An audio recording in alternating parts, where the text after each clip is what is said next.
The statute is very clear that the court shall appoint a public agency if they are able and willing to accept the appointment. It's only if after all public agencies have been exhausted and all are unable and unwilling to accept the appointment that the court can then appoint a private attorney, such as Dan Webb and his firm.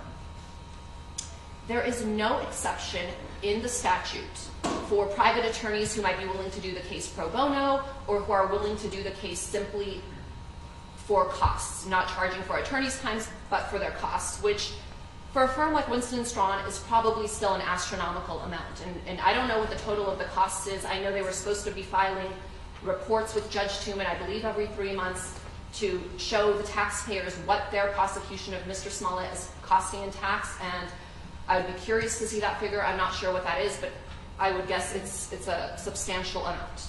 But regardless, that is not contained within the statute.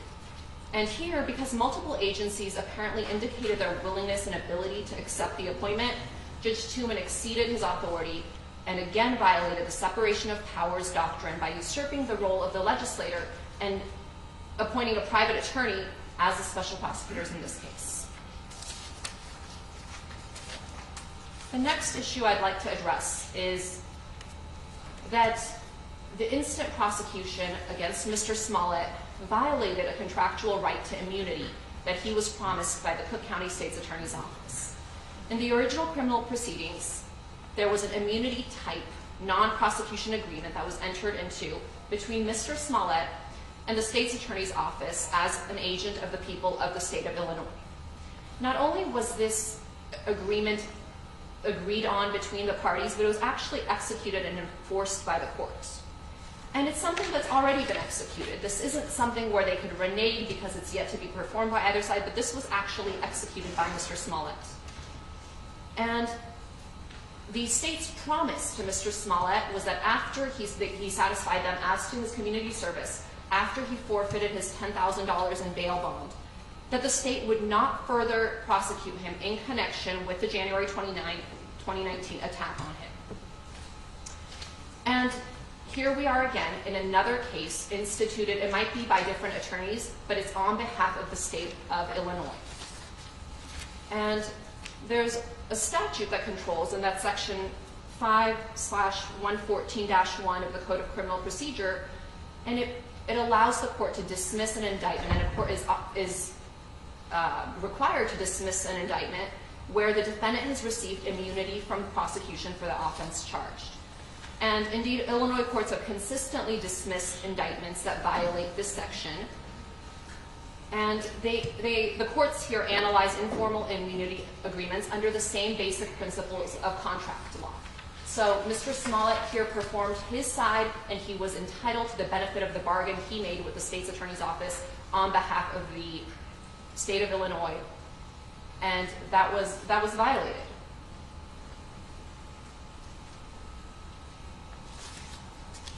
And in fact, the state's attorney's office, initially they did perform their end of the bargain. They stood up in court in front of Judge Watkins, asked for the dismissal, and did what they had promised to do. And so at that point, the agreement was fully performed by both sides. The court enforced it, and there was absolutely no basis, and it was a violation of Mr. Smollett's rights to then re-prosecute him by the same principle, which is the state of Illinois.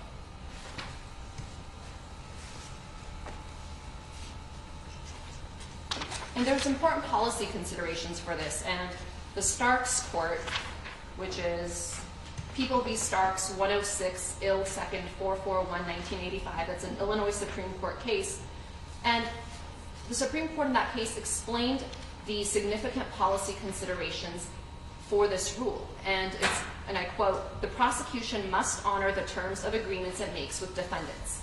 To dispute the validity of this precept would surely result in the total nullification of the bargaining system between the prosecution and the defense. Therefore, this court believes that if the prosecution did make an agreement with the defendant, it must abide by its agreement in this case." And there's one narrow line of exceptions that applies, and that's in an event of a plea agreement. Obviously, there was no such plea agreement in this case, and Mr. Smollett's present case fits squarely within Starks. And his due process rights have been violated as a result of the instant indictment because he was promised not to be hauled back into court, and that's exactly what happened here. And aside from having to face a second prosecution, he faced all of the things that are attendant with that, from the expense and emotional turmoil and everything else that the second prosecution has entailed.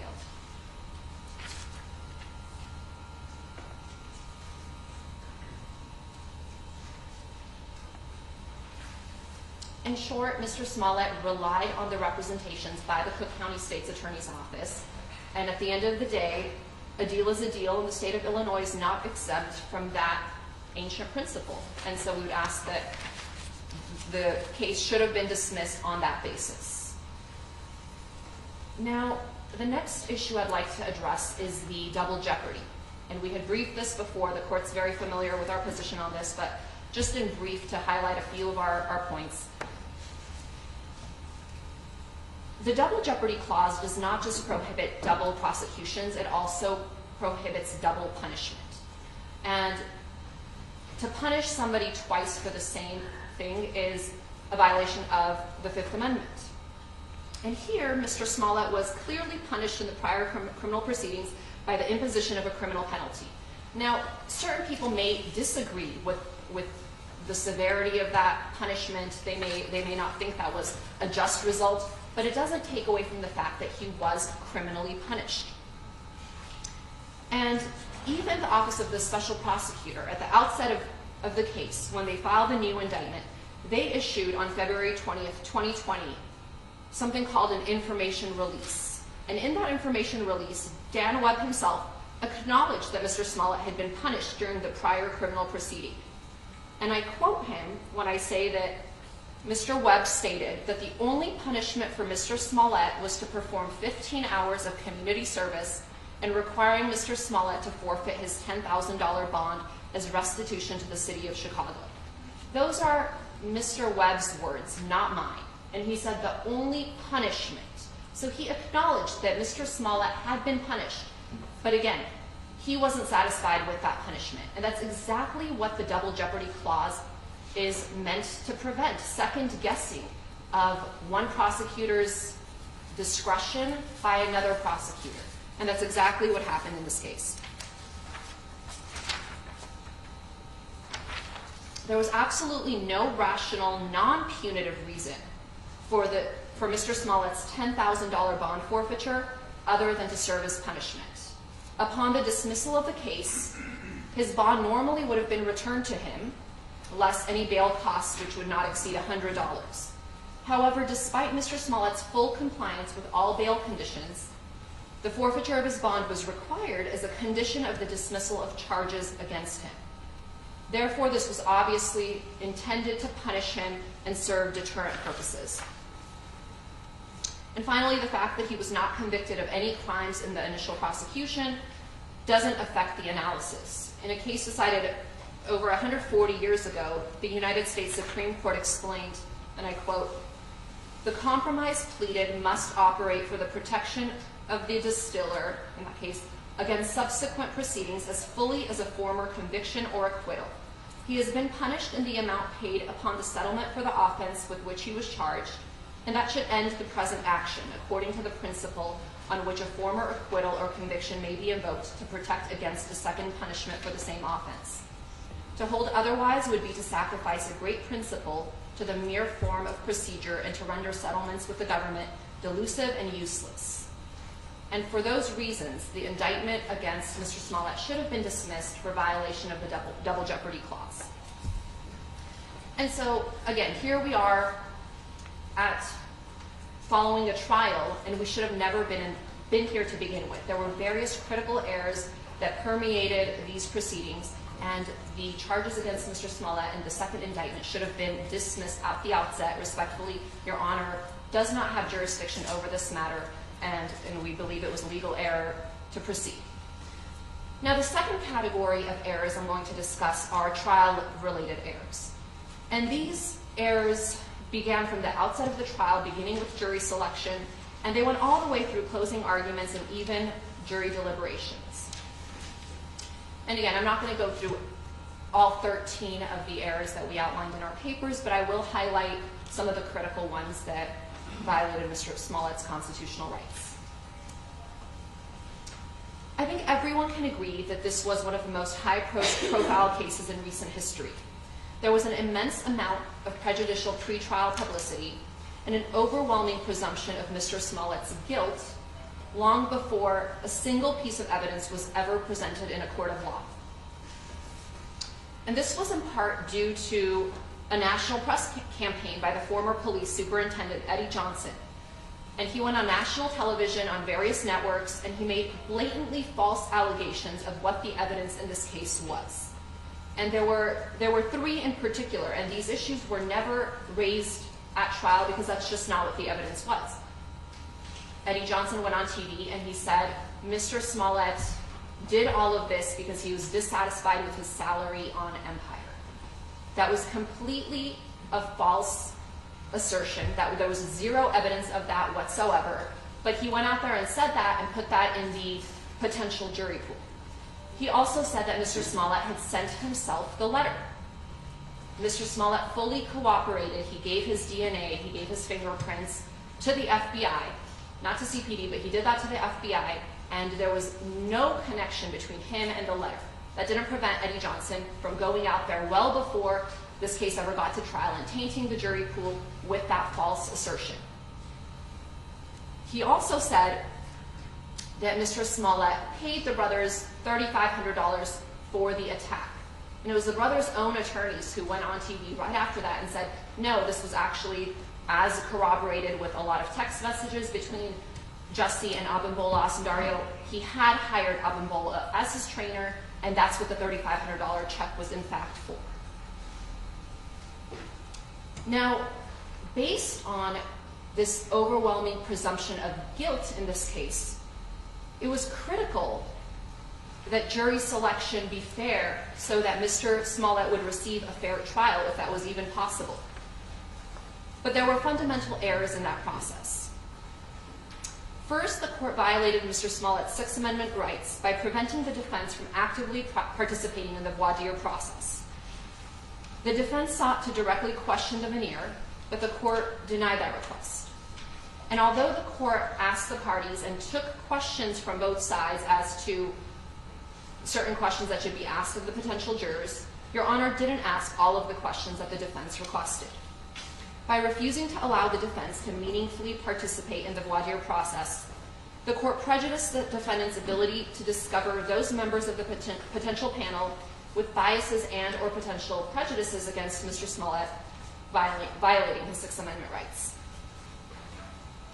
Although the court repeatedly stated that you didn't want to treat this case any different than other cases, this was an abuse of discretion in this case because of the prejudicial pretrial publicity, which could not be ignored.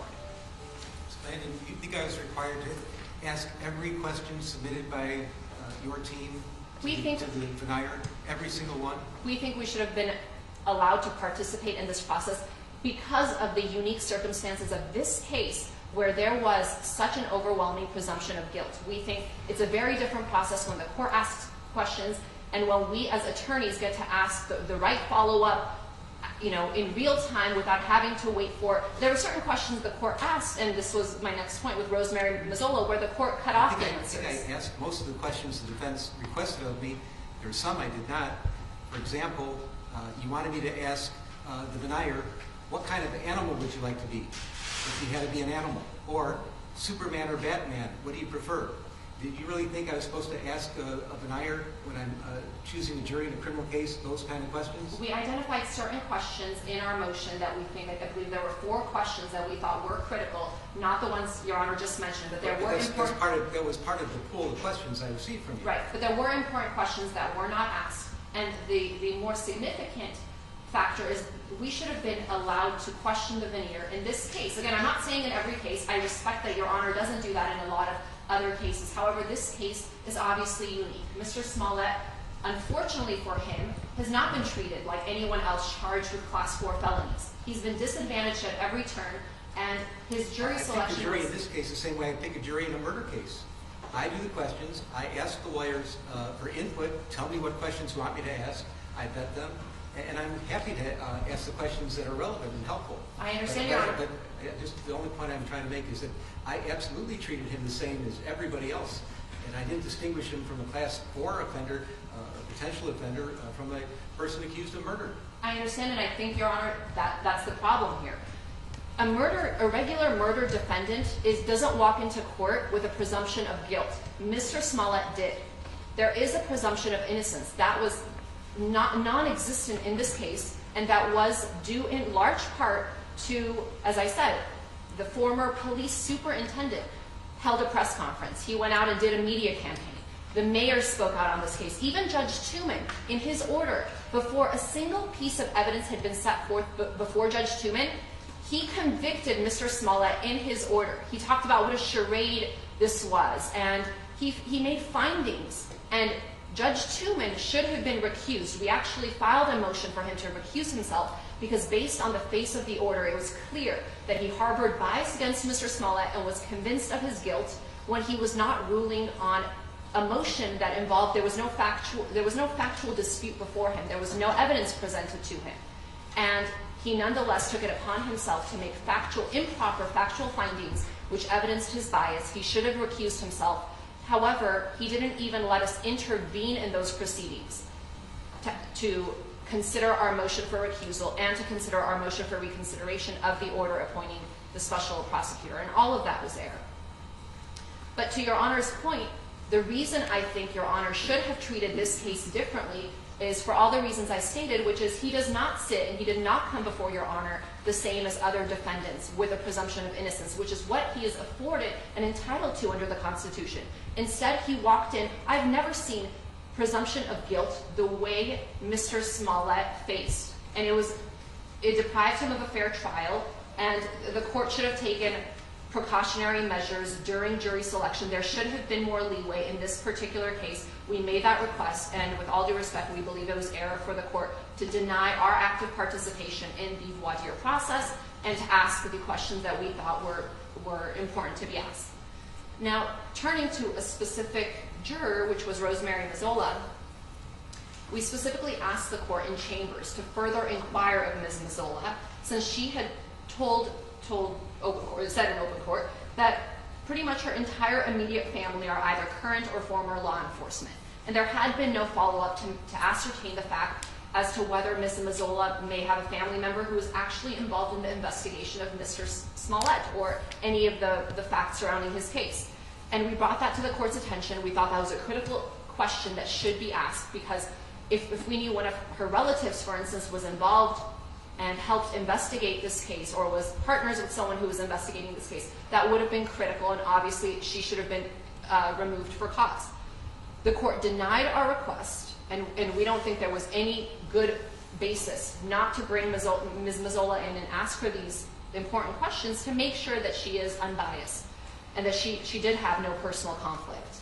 And in fact, several times when Ms. Mazzola was answering the court's question, Your Honor interrupted her, and we don't actually know what she was intending to tell the court and the parties. And for all those reasons, we think that the jury selection process, and the other reasons obviously outlined in our motions, was flawed, and that a new trial must be granted.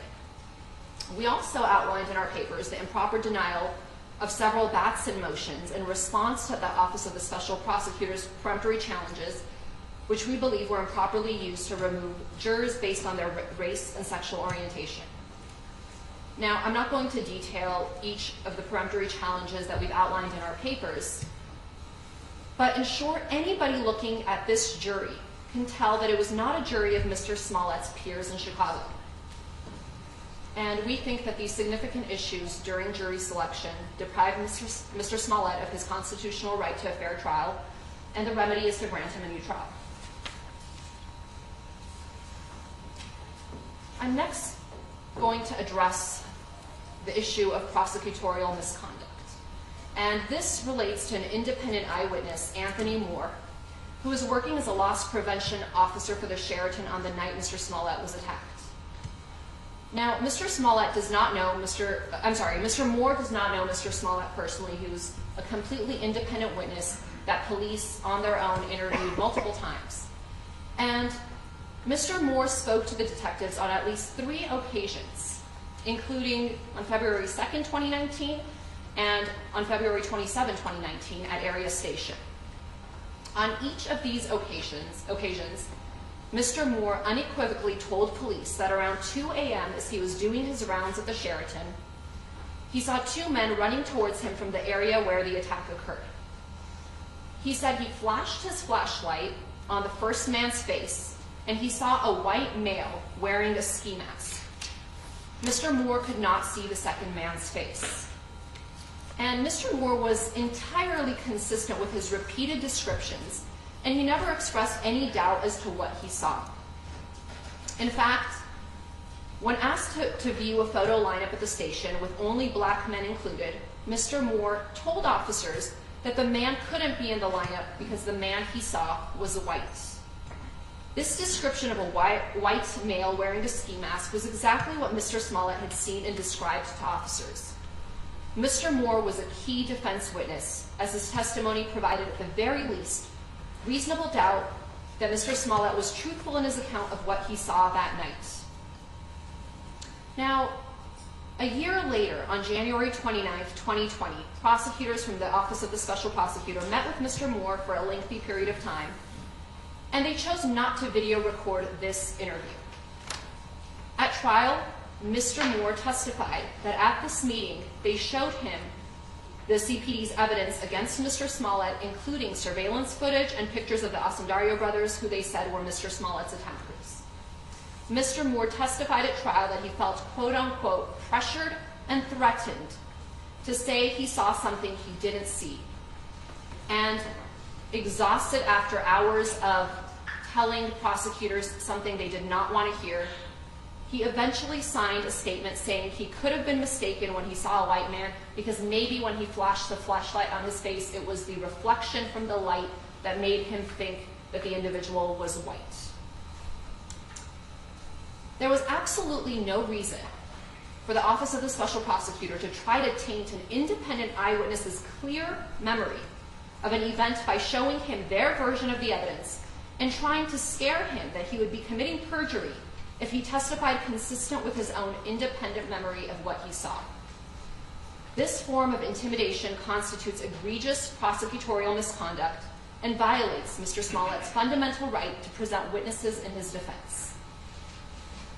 By having Mr. Moore change his statement in writing, not only did the Office of the Special Prosecutor try to disqualify Mr. Moore as an exculpatory defense witness, they actually tried to obtain false incriminating evidence against Mr. Smollett.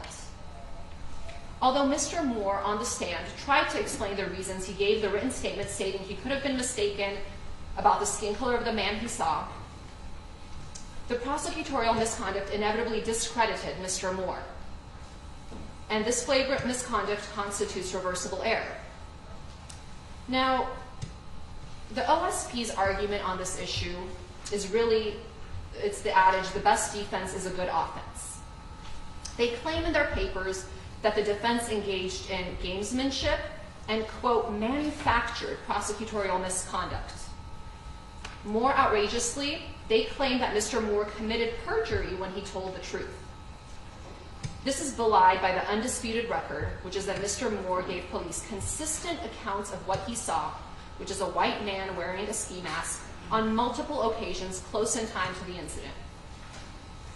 Now, although the Office of the Special Prosecutor presumes that the defense was aware of this prosecutorial misconduct prior to trial, that's simply a false assumption on their part.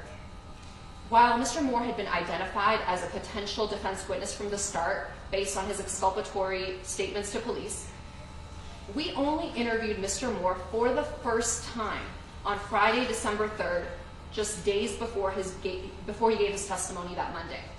And there was no statement to provide to them pursuant to Rule 413D. We had him on our witness list as a potential witness.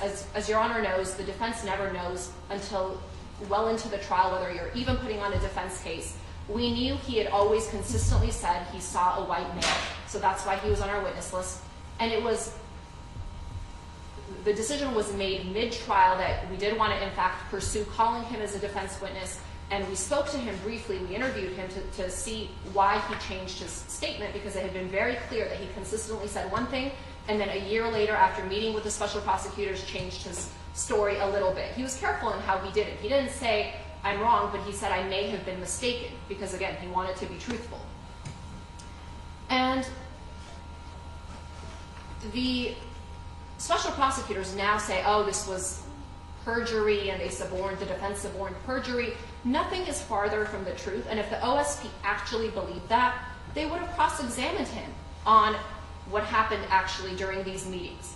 Not only would they have cross-examined him, they could have put up a witness to impeach him who was present during that meeting to say, actually, that's not what happened. They didn't do either of those things. And of course, they could have charged him with perjury, but they won't do that because he was not lying and he was telling the truth.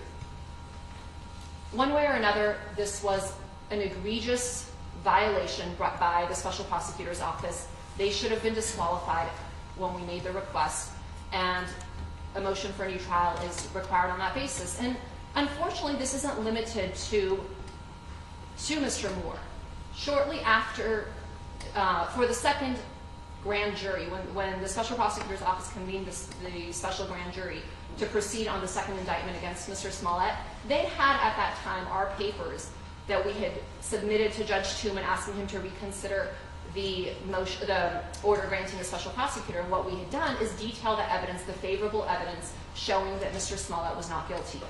And the OSP went to every single favorable defense witness. They didn't call any of them as live witnesses before the grand jury, where they would actually, the grand jurors could potentially ask them questions. What they did is they went to each of them, and every favorable witness somehow changed their account and submitted a statement consistent with the state's theory, even though that was not their original statements 1 year prior. And there were witnesses who suddenly, we couldn't contact anymore, who went missing. This was a real issue in this case. And Mr. Moore was just a prime example of that. Another example was David Alegbe, who similarly had said that he had seen the passengers in his Uber speaking on a cell phone. That wasn't convenient for the prosecution's case because the brothers testified that they didn't have their cell phones with them. And there were two witnesses actually who had said this. There was an independent taxi driver who said one of the brothers was texting during the drive, and separately David Alegbe, who said one of the brothers was on the phone. Now, of course, after we had set that in our papers, OSP talked to David Alegbe and got him to write a statement saying he may have been mistaken about the phone use because it was inconsistent with their theory of the case.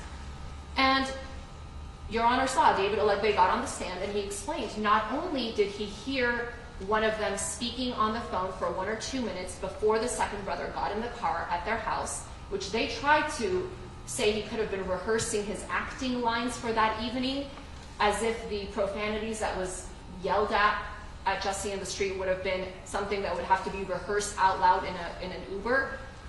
But separate from that, Mr. Alegbe said that halfway through the drive, they changed the destination in the app, which could only be done with the use of a cell phone. And that was not contained in a statement. That was never any of the OSP's disclosures to us. That was something we learned for the first time actually at this trial when Mr. Alegbe testified. In short, we think there were significant issues with the way the OSP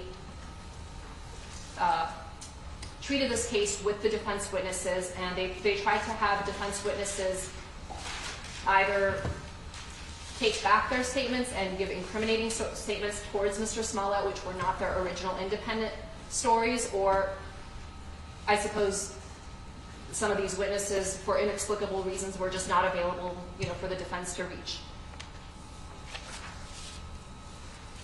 So we think certainly a new trial is warranted based on all of these errors, but particularly on Mr. Moore and his statement at trial that he was threatened and pressured by the OSP to change his truthful testimony, which was exculpatory for Mr. Smollett. Next, I'd like to address the burden shifting. The OSP improperly shifted their burden to the defense on 3 different occasions during the trial. As the court well knows, it's entirely the prosecution's burden of proof, and it's reversible error to try to shift this burden to the defense at any point during the trial. And this happened first during the questioning of Detective Thies, then during the questioning of Abimbola Asundario, and again in the state's rebuttal argument, which was the final word the jury heard from any lawyer prior to retiring to deliberations.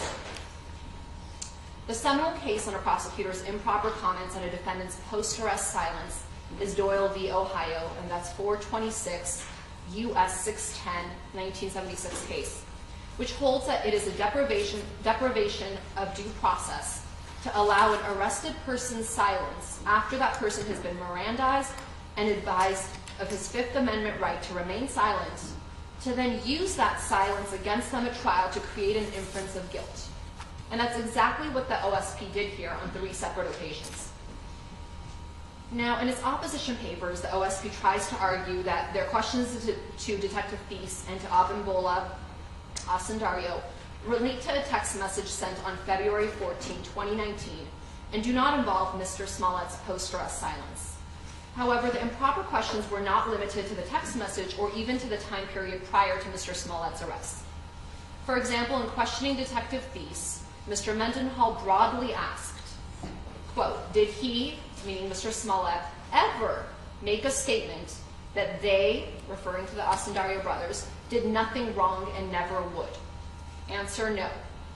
Question, to this day, has he ever come clean about this hate crime that you are aware of? Answer, no. This questioning indisputably violates Doyle, as it necessarily includes Mr. Smollett's post-arrest silence.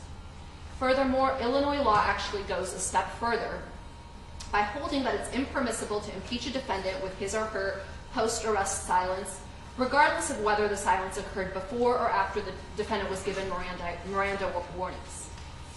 In its opposition papers, the OSP argues that the defense did not object to this line of questioning. However, the OSP's improper burden shifting constitutes plain error affecting Mr. Smollett's substantial rights, for which a lack of an objection is not fatal. Similarly, during the direct examination of Abimbola Asundario, Dan Webb asked him whether Mr. Smollett ever made a statement to the public where he admitted that the hate crime was a hoax. The defense did object to this question, and the court sustained the objection. Similar to Mr. Mendenhall's questions, which were not limited to the text message or even to the time period prior to Mr. Smollett's arrest, Mr. Webb's question is equally problematic. Now, the OSP argues in its opposition papers that the word statements to the public somehow makes Doyle inapplicable.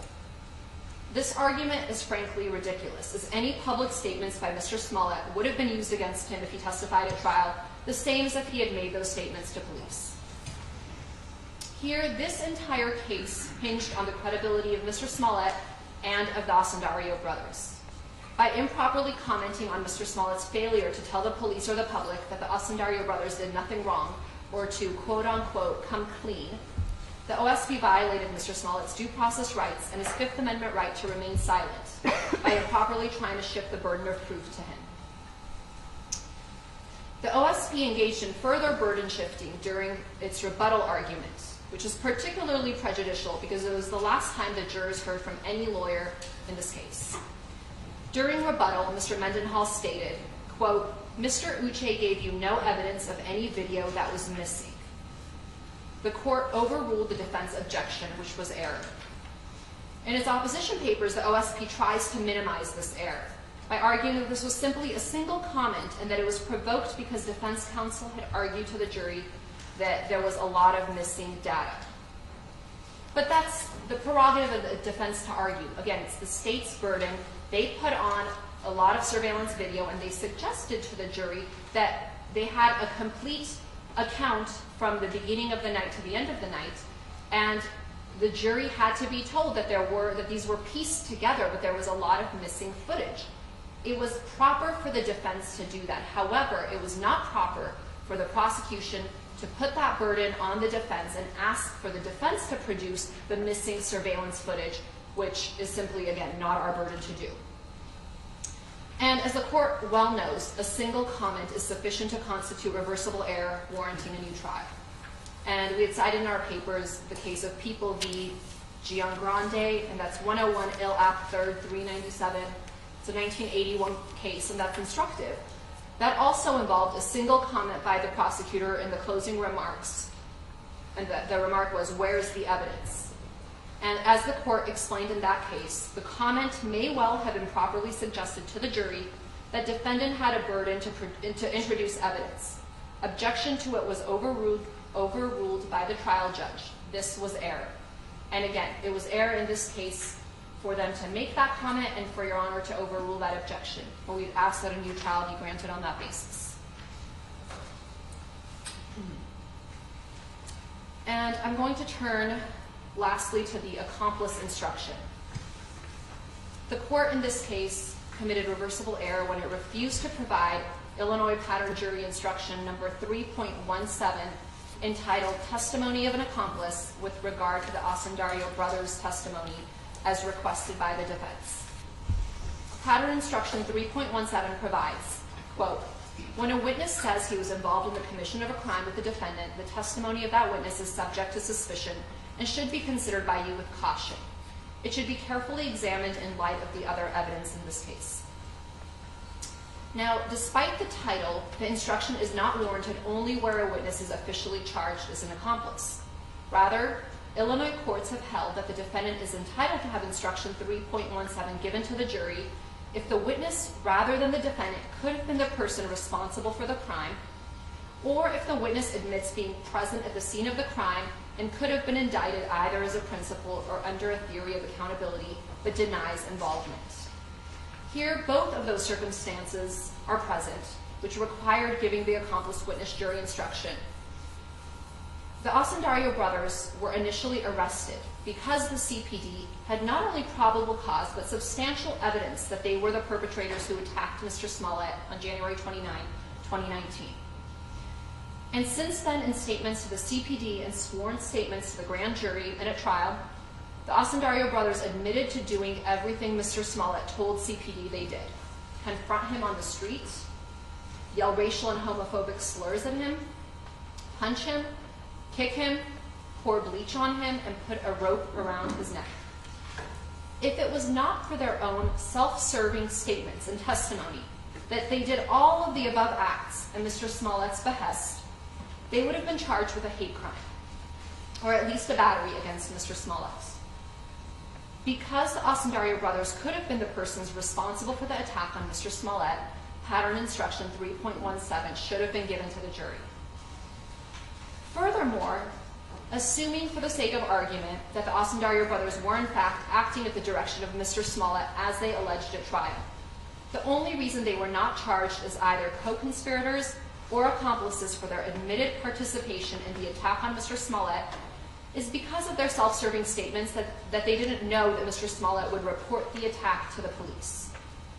They asked the jury to believe that the elaborate, staged attack was solely for the media's benefit, taking the absurd position that somehow a heinous crime against a high-profile celebrity, which was supposed to be caught on camera, would not result in a police investigation. Because the Osundario brothers admitted being present at the scene of the attack and could have been charged either as principals or under a theory of accountability, Pattern Instruction 3.17 should have been given to the jury. Now, the OS... Charged with what? Well, Your Honor, they could have been charged with filing a false conspiracy to file a false police report. They could have There was evidence that they were part of filing a false police report? Your Honor, there's so much law out there that you could file. There was certainly probable cause to charge them with being an accomplice to Mr. Smollett. Had they not participated, there would be no, you can't file a so-called false police report if there had been no attack. So clearly they were accomplices, clearly they were co-conspirators. Now, they weren't charged because they took the convenient position. We knew everything until the final step, which, was convenient. And obviously, in any other case, if there were other witnesses, I guarantee the brothers would have been charged. The only reason they weren't charged in this case was because the police needed them to prosecute Mr. Smollett. Without them, there was no case against Mr. Smollett, because as the court saw, there is not a single piece of independent evidence that shows that Mr. Smollett perpetrated a hoax, planned a hoax, or anything else. The only connection, and keep in mind, they subpoenaed, or they got a search warrant for 1 entire year of Mr. Smollett's cell phone data, location, text, voicemails, all sorts of communications. They couldn't find one thing that supported the fact that Mr. Smollett planned this. All they had was the brothers saying, after they got caught, after they were in custody for 47 hours, after they had been consulting with an attorney who was speaking to both of them, after that attorney showed them his Good Morning America video while they were in custody and they heard every single thing Mr. Smollett was saying, they conveniently turned around and said, oh yeah, you're right, we did do this, but it's because Mr. Smollett asked us to. And it was their own attorney who said she didn't say she gave a radio interview, she didn't say they came clean, she said, I pieced together what happened. I looked at the timeline, I looked at the CPD's evidence, and I put together a timeline of what happened in this case. And it's our belief that that story was spoon-fed to the brothers and that that's the story that they gave police, which allowed them to be released from custody, uncharged. They became the star witnesses, and they've tried to capitalize on this whole regrettable incident. So we had cited the court to People v. Carrion, and that's 162 Ill Act 3rd, 990, 1987. And that's one of the cases we cited in which the trial court's refusal to give such an instruction constituted prejudicial error requiring a new trial. Now, in their papers, the OSP doesn't address or attempt to distinguish this case because there really is no distinguishing factor, and that case is instructive. In that case, the court held that the trial court erred by refusing to give a cautionary accomplice witness instruction with regard to Amaya's testimony for the following reasons. And I quote, Amaya disclosed that he was with the defendant before, during, and after the shootings. Notwithstanding his profession of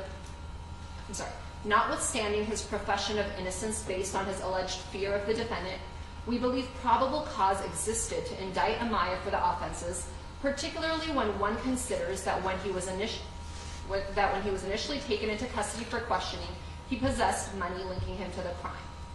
And in that case, the appellate court held that it couldn't find that the failure to give the requested instruction constituted harmless error, especially in light of the fact that Amaya's testimony was the only direct evidence implicating Carrion. And it's the same reason why giving this instruction was critical in this case, where the evidence against Mr. Smollett was far from overwhelming. I know the police department put on a long narrative, a lot of surveillance footage, but all that evidence was consistent with Mr. Smollett's testimony of his actions. He never denied seeing the brothers on the occasions where they went to great lengths to show, oh, on the 25th he drove to the brothers' apartment. He admitted that. On the 27th he met with the brothers. These are not things that were disputed. So that's not overwhelming evidence of his guilt. There were different interpretations of what that evidence actually meant. And the only direct evidence implicating Mr. Smollett was what the Osundario brothers said.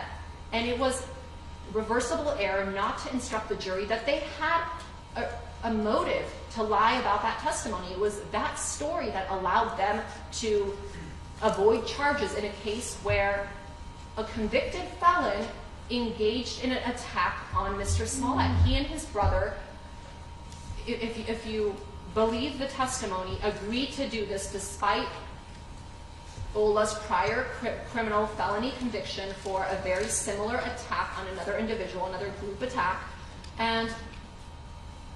But for all of that, it was really their own testimony that's the only direct evidence implicating Mr. Smollett.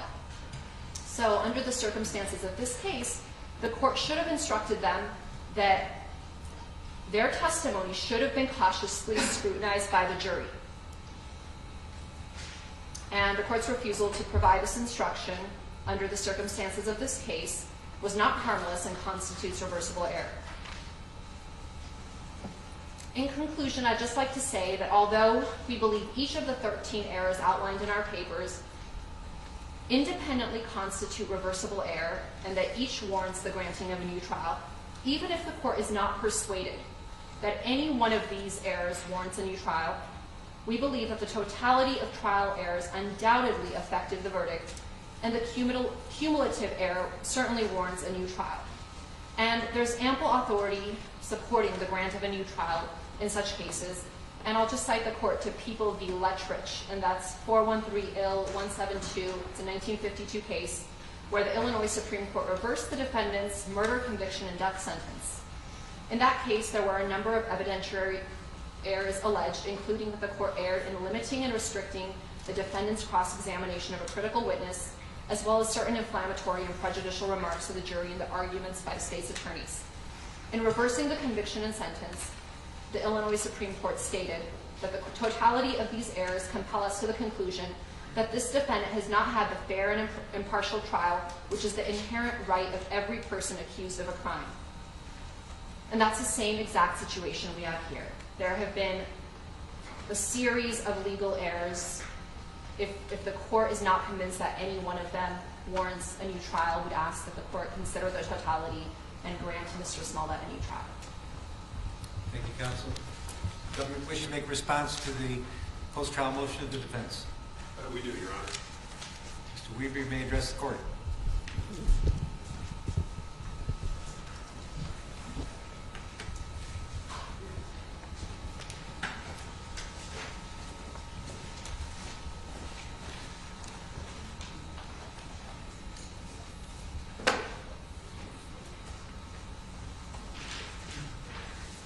May it please the court. Counsel.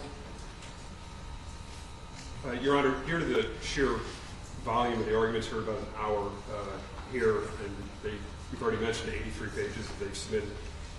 My partner and fellow Deputy Special Prosecutor Sam and all have bifurcated the opposition. I'll give an overview, and based on Ms. Gladian's presentation, I'll highlight 4 alleged errors. I believe Mr. Mendenhall will have a couple.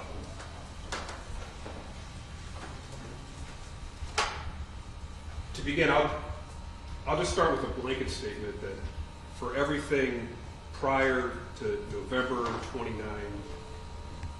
2021, going backwards to 2019, for the alleged errors that they've incorporated by reference in their papers and the preamble to Ms. Gladian's presentation, we universally disagree that there was any error in those prior rulings, and we too, in our opposition and here today, will incorporate by reference our prior responses, briefs, colloquies with the court, arguments presented over the last couple of years on all those issues.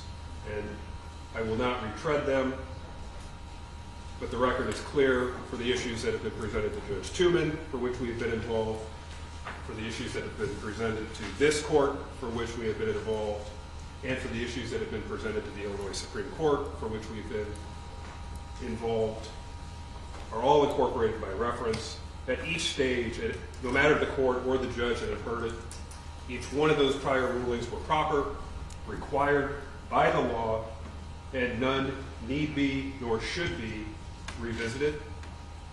And since Ms. Gladian brought it up, it probably is a good reminder that my firm of Winston & Strawn and the partnership did take this case pro bono.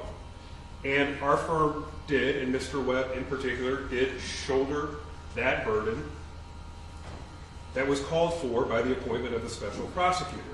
And we did so the entirety of the attorney time free of charge. Not a dime. Limited expenses in the normal court. Judge Tooman's order did allow, and these are things such as court reporter fees, transcript fees, copying fees, those same fees that would exist for the Cook County State's Attorney's Office are expenses for which have been submitted to the county for reimbursement. They are minor compared to the amount of free service that our firm of Winston & Strawn has given to this county and to the citizens and to the judicial system. Mr. Webb's appointment in particular as a special prosecutor would stem from Judge Tooman's 2019 June order in order to restore the public's confidence into the integrity of the criminal justice system was answered by our firm, was answered by Mr. Webb, and you might just recall the two directives that required. The first directive to determine whether Mr. Smollett should be further prosecuted. That's what we're here for today. But it shouldn't be forgotten, and I don't believe is, but it's worth remembering that the second directive, whether any person or office involved in the initial Mr. Smollett case engaged in any wrongdoing, our office also did that.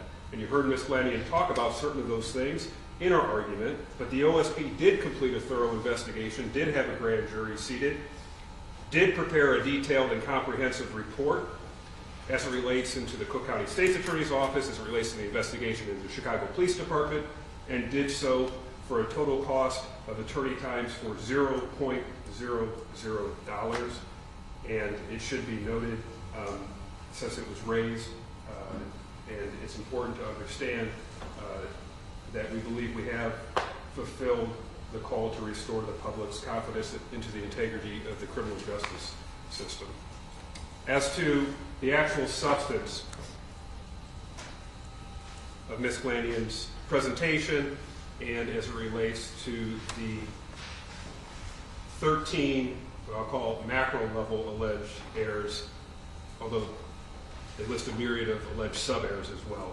The evidence presented at trial, Your Honor, overwhelmingly established Mr. Smollett's guilt beyond a reasonable doubt. And that's reflected in the jurors' unanimous guilty verdict. And nevertheless, Mr. Smollett asked this court for extraordinary relief to overturn the jury's verdict that found him guilty of 5 serious felonies of making false police reports. And in doing so, he raises a variety of alleged procedural, alleged evidentiary errors, both pre-trial and during the trial itself, committed by anyone and everyone involved in this case, except, of course, Mr. Smollett himself or his lawyers. And just a few examples. He's blamed the prosecutors. He's blamed Your Honor specifically. He's blamed the courtroom staff. These are in his papers. He's blamed the Cook County sheriffs in this courtroom. He's blamed the entire Cook County judicial system. He's blamed the Illinois Supreme Court. He's blamed COVID-19. He's blamed the media. He's blamed, quote, political figures. He's blamed witnesses at trial. And he's even blamed the jury itself. Page after page after page of finger-pointing and scapegoating. But once that bluster and hyperbole, Your Honor, is excised from that motion, and the examination of the real underlying record is undertaken, it clearly reveals that each of the alleged errors is 1, meritless, 2, it is riddled with distortions of the actual record, and 3, frequent misapplication of controlling Illinois law. But most important, none of those alleged supposed errors remotely would rise to the level of 1, requiring overturning the jurors' unanimous verdict, nor 2, the issuance of a new trial. As it relates to the alleged errors where Mr. Smollett seeks a judgment notwithstanding the verdict, here's what you didn't hear. You did not hear what the law actually says and what you'll have to weigh today. So I'm going to give it to you. Illinois law mandates that a judgment of acquittal is only appropriate when, quote, a trial court concludes, after viewing all the evidence in the light most favorable to the state, that no reasonable juror could find that the state had not met its burden of proving the defendant guilty beyond a reasonable doubt. And, quote, a motion for judgment notwithstanding the verdict should be granted in instances only where the state's evidence, when viewed in the light most favorable to the state, is insufficient to support a finding or verdict of guilty. Here, Mr. Smollett has not met and cannot meet the incredibly high standard for overturning the jury's verdict, and when viewed in the light most favorable to the state, that's the OSP in this instance, the evidence presented during the almost 2-week trial overwhelmingly, beyond a reasonable doubt, demonstrated that Mr. Smollett devised, orchestrated, carried out a fake hate crime, and then, in violation of Illinois law, repeatedly reported that fake hate crime to the Chicago Police Department as a real hate crime. And the plethora of evidence Just heard Ms. Glanian say, not a lot of evidence, or certainly not a lot of independent evidence. Here's a summary. The testimony of 5 Chicago police detectives and officers. The jurors heard the testimony of the Osendero brothers. The jurors heard cross-examination by the defense of each of those witnesses. The jurors received into evidence over 40 exhibits, including phone records, text messages, social media evidence, video surveillance, GPS evidence, receipts, and a $3,500 check written by Mr. Smollett to the younger Osendero brother. They heard the testimony of the defendant's 6 witnesses, and they heard Mr. Smollett himself. Hours and hours and hours worth of the defendant's own testimony. All that evidence, when viewed in the light most favorable to the OSP, it simply cannot be said with a straight face that no reasonable juror could find that the OSP did not meet its burden in proving Mr. Smollett guilty beyond a reasonable doubt. That's for the JNOV portion. As it relates to the remaining alleged errors that do not go to the sufficiency of the evidence at trial, that's when they say that those are more appropriate, perhaps, for a motion for a new trial. Illinois law tells us that a post-trial motion for a new trial is a matter for the trial court's discretion. Because none of the alleged trial errors you've heard or seen in their papers have any merit, this court should exercise its discretion and deny Mr. Smollett's alternative relief for a new trial. As it relates to the 4 errors I alluded to, Your Honor, that I just want to give a counter-narrative to since they were raised. 3 were raised. That's on the voir dire issue, the Batson issue, the accomplice instruction, and then I think it's also important to briefly touch upon one written about but not discussed here, which is the concept of the violation of his public trial rights. I'll just go in the order. Alleged error as it relates to voir dire. The court's voir dire process was plainly consistent with Illinois law and consistent with Rule 431. Notably, defense counsel didn't raise any objection at trial as it relates to the actual conduction. The rules language, as the court deems appropriate in Rule 431, makes clear that the decision as to whether to allow direct questioning is entirely within this court's discretion. Per Rule 431, the court conducted voir dire by directly questioning the prospective jurors, but consistent with Rule 431, the court exercised its discretion and allowed the parties to submit voluminous questions to be asked during the voir dire. Both sides. Both the OSP and the defense submitted rather voluminous supplemental questions for further inquiry of prospective jurors. Pre-trial, you reviewed those very thoroughly. We had colloquies on them. We had hearings on them. We had exchanges on them. Defense counsel ultimately submitted nearly 60 supplemental questions to ask during voir dire. The court took input, and importantly took input from the parties throughout the voir dire process, both at sidebar, in chambers, pre-trial, and during trial. And those additional follow-ups were often asked of the prospective jurors, and when they were not, the court explained why. In Your Honor's discretion, they would not be asked. No prejudice exists. Defense counsel was permitted to question the prospective jurors through the extensive supplemental questions, through the extensive supplemental questions that they submitted pre-trial, and through the supplemental requests that occurred during trial. Alleged error number 2, the Batson challenges. And I'll begin by noting unequivocally, the accusation that the OSP engaged in, quote, a systematic pattern of discriminatory challenges, end quote, is absolutely meritless. Lobbing unfounded accusations of jury discrimination that are belied by the actual record is unfortunately completely consistent with Mr. Smollett's attempts to interject and weaponize race and sexual orientation into these proceedings more generally.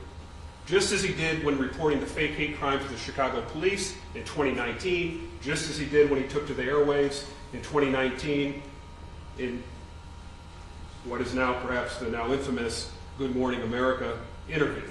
The court heard defense motions made under Batson versus Kentucky as to the OSP's use of his peremptory strikes. Those occurred in chambers on the record. And when such motions were made, as Your Honor knows, under the Batson case, but also under Illinois law and People versus Davis, the defendant must first make a prima facie showing that the prosecutor has exercised peremptory challenges on the basis of race.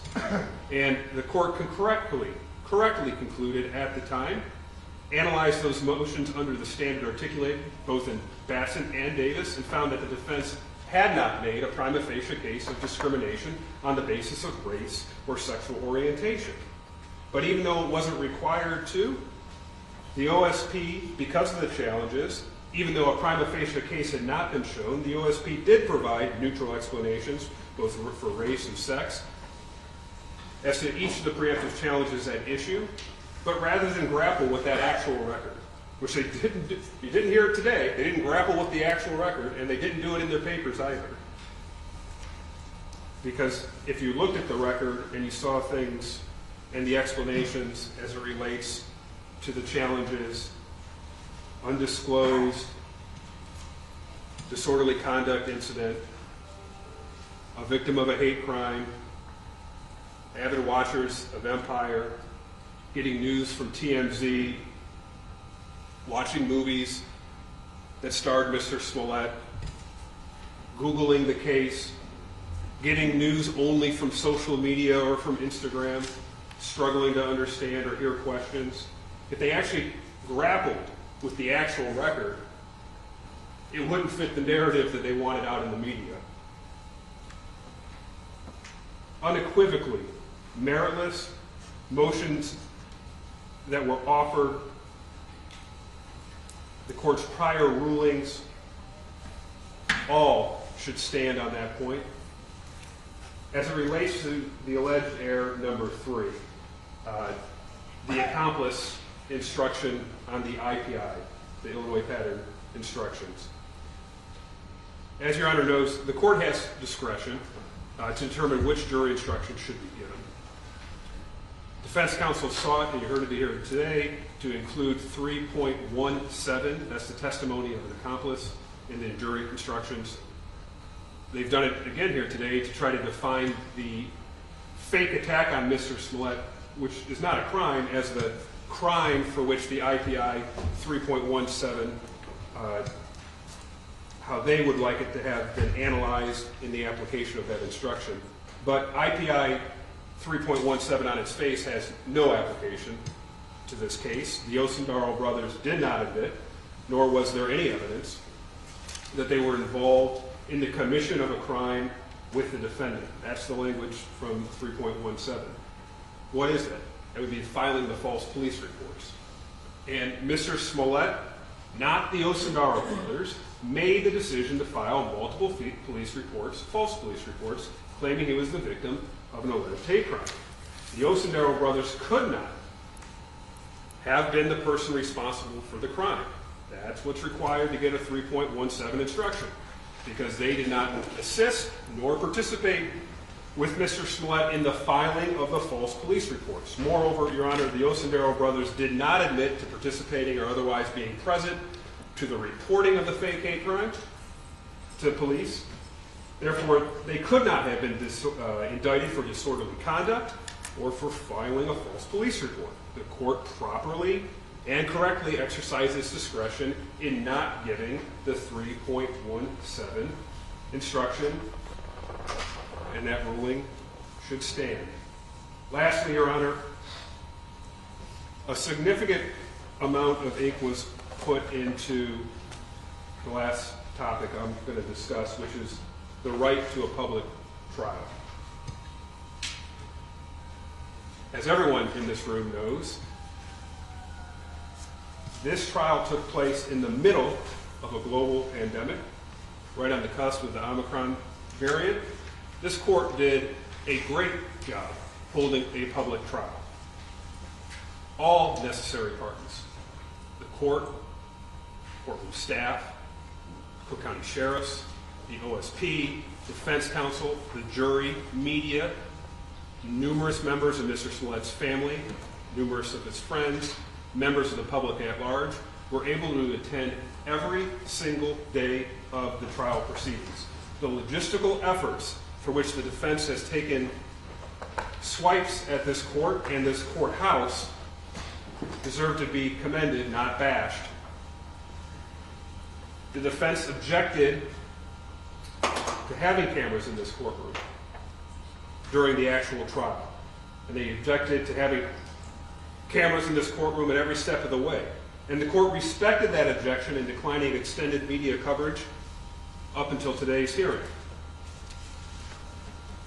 Having the cameras in the courtroom, which they objected to, would have allowed an unlimited number of people to view the trial.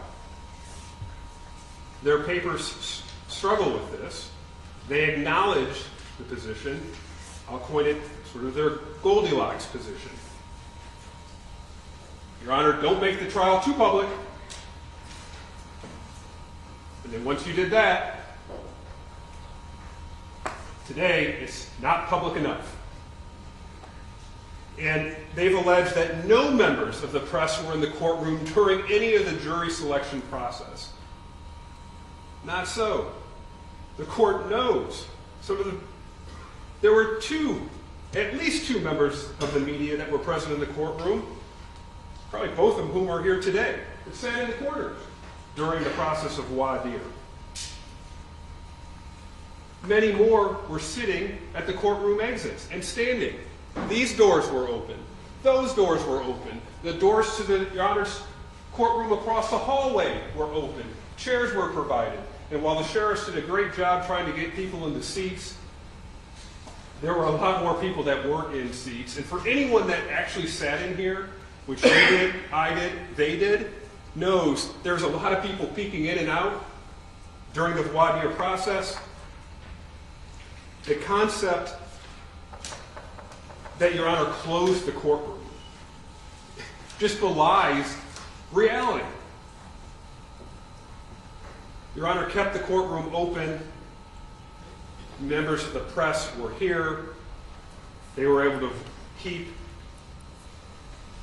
account of what was occurring. In fact, were accounting as to what was occurring. It doesn't remotely come close to any violation. The Radford case, which we cite, demonstrates that the court's use of the entire courtroom for the veneer, but not for the remaining portion, doesn't call into the question the confidence of the public integrity or impartiality of the court system. Mr. Smollett knows he had family present. They sat right there. They had strategy huddles. They passed numerous notes to his lawyers. They held prayer sessions. You allowed his entire defense team, his PR team, his friends.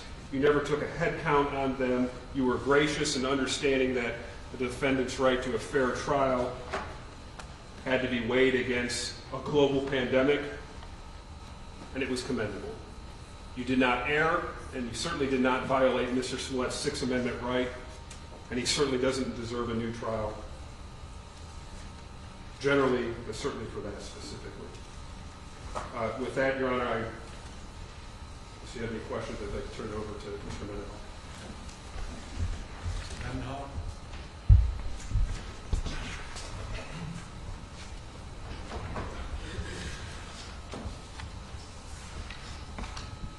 Your Honor, Ms. Glandian is entitled to her own argument. What she is not entitled to is her own facts.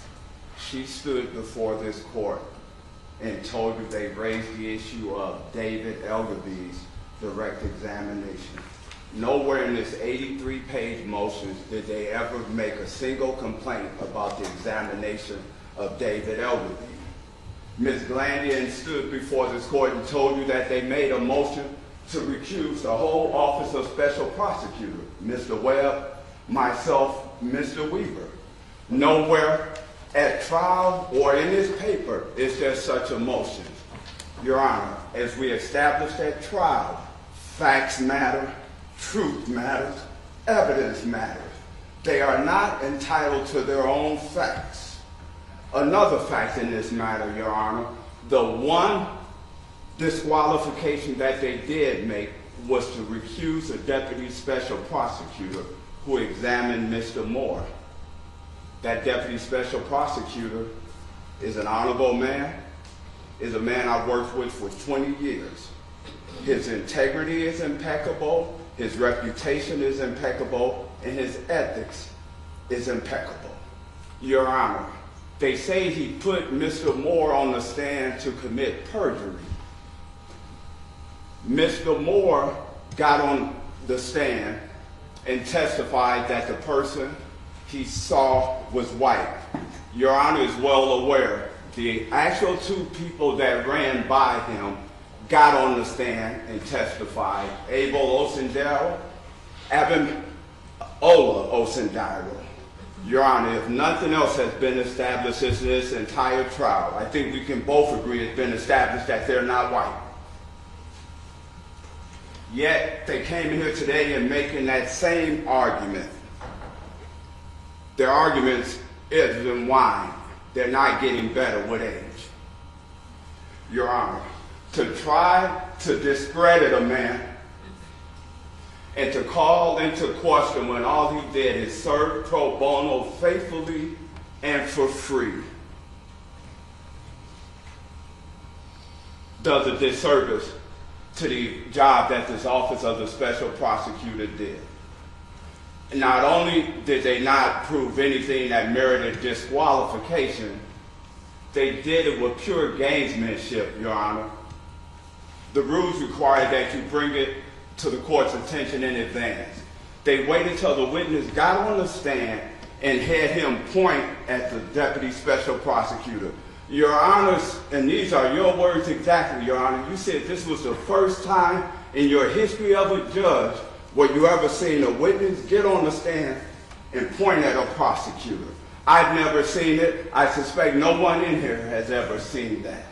Your Honor, the gamesmanship cannot be rewarded. Their alleged error that the deputy prosecutor should be disqualified should be summarily denied as meritless. Second point of error, Ms. Glandian raised.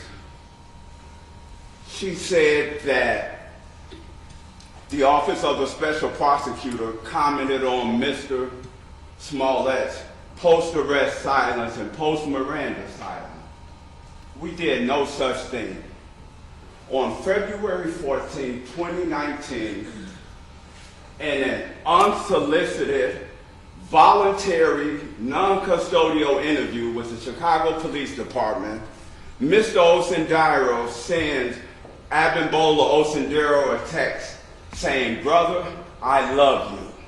I know 1000% you did nothing wrong and never would. Neither you nor your brother. I love you, I stand with you, and I'm going to make a statement making sure everybody knows you did nothing wrong."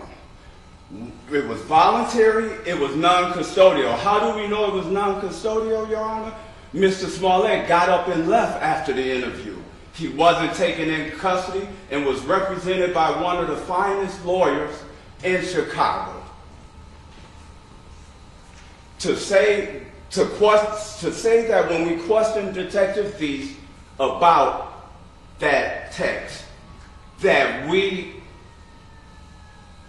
put in play Mr. Smollett's post-arrest silence when all of our questions simply asked him about a pre-arrest, pre-Miranda text that he sent when he was free to go and did in fact leave, is wholly without merit, Your Honor. To then say that when Mr. Webb questioned Abimbola Osendero about the same text that he received from Mr. Smollett on February 14th, way before Mr. Smollett was ever arrested, way before he was even Mirandized, is equally without merit, Your Honor. The text stands for itself. Their problem isn't with the questions. Their problem is with the text that their client sent, because it said a lot. I know you did nothing wrong. I know you never would. I know 1000% you did. I love you and I stand with you, and I'm going to make it right. We had every right to ask if that was ever made right. And lastly, Your Honor, they raised an error that we allegedly shifted the burden during trial. They alleged 3 separate times. Once again, Your Honor, facts matter, truth matter, evidence matter. In their 83-page brief, they raised one issue concerning that, and that was at closing. When Mr. Uche stood right there in his very well, looked at the jury and told them, ladies and gentlemen, there was a ton of videos missing, there was a ton of evidence missing. The case law is clear on that, Your Honor, that when the defense opens the door in closing argument and raises an issue, the prosecution or the state has an absolute right to respond. They opened the door, and now they're complaining that we walked in it. We walked through it. Your Honor, we simply responded to his claim that there was missing evidence. Detective Feast took that stand and made it abundantly clear. Not a single piece of video was missing. Every video that we had was turned over and that they had it. No video was missing, Your Honor. And for them to raise that argument, we were entitled to respond. Your Honor, so my role was to address the trial errors.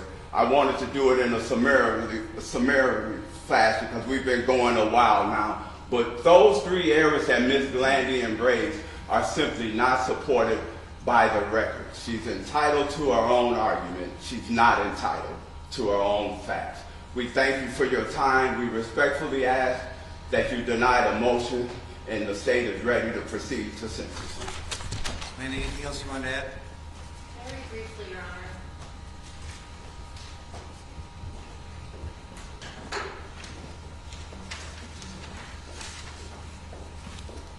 Your Honor, Mr. Mendenhall began talking about the second prong of their appointment by Judge Tooman, which was to see if there was any wrongdoing in the dismissal of the charges against Mr. Smollett and the initial indictment.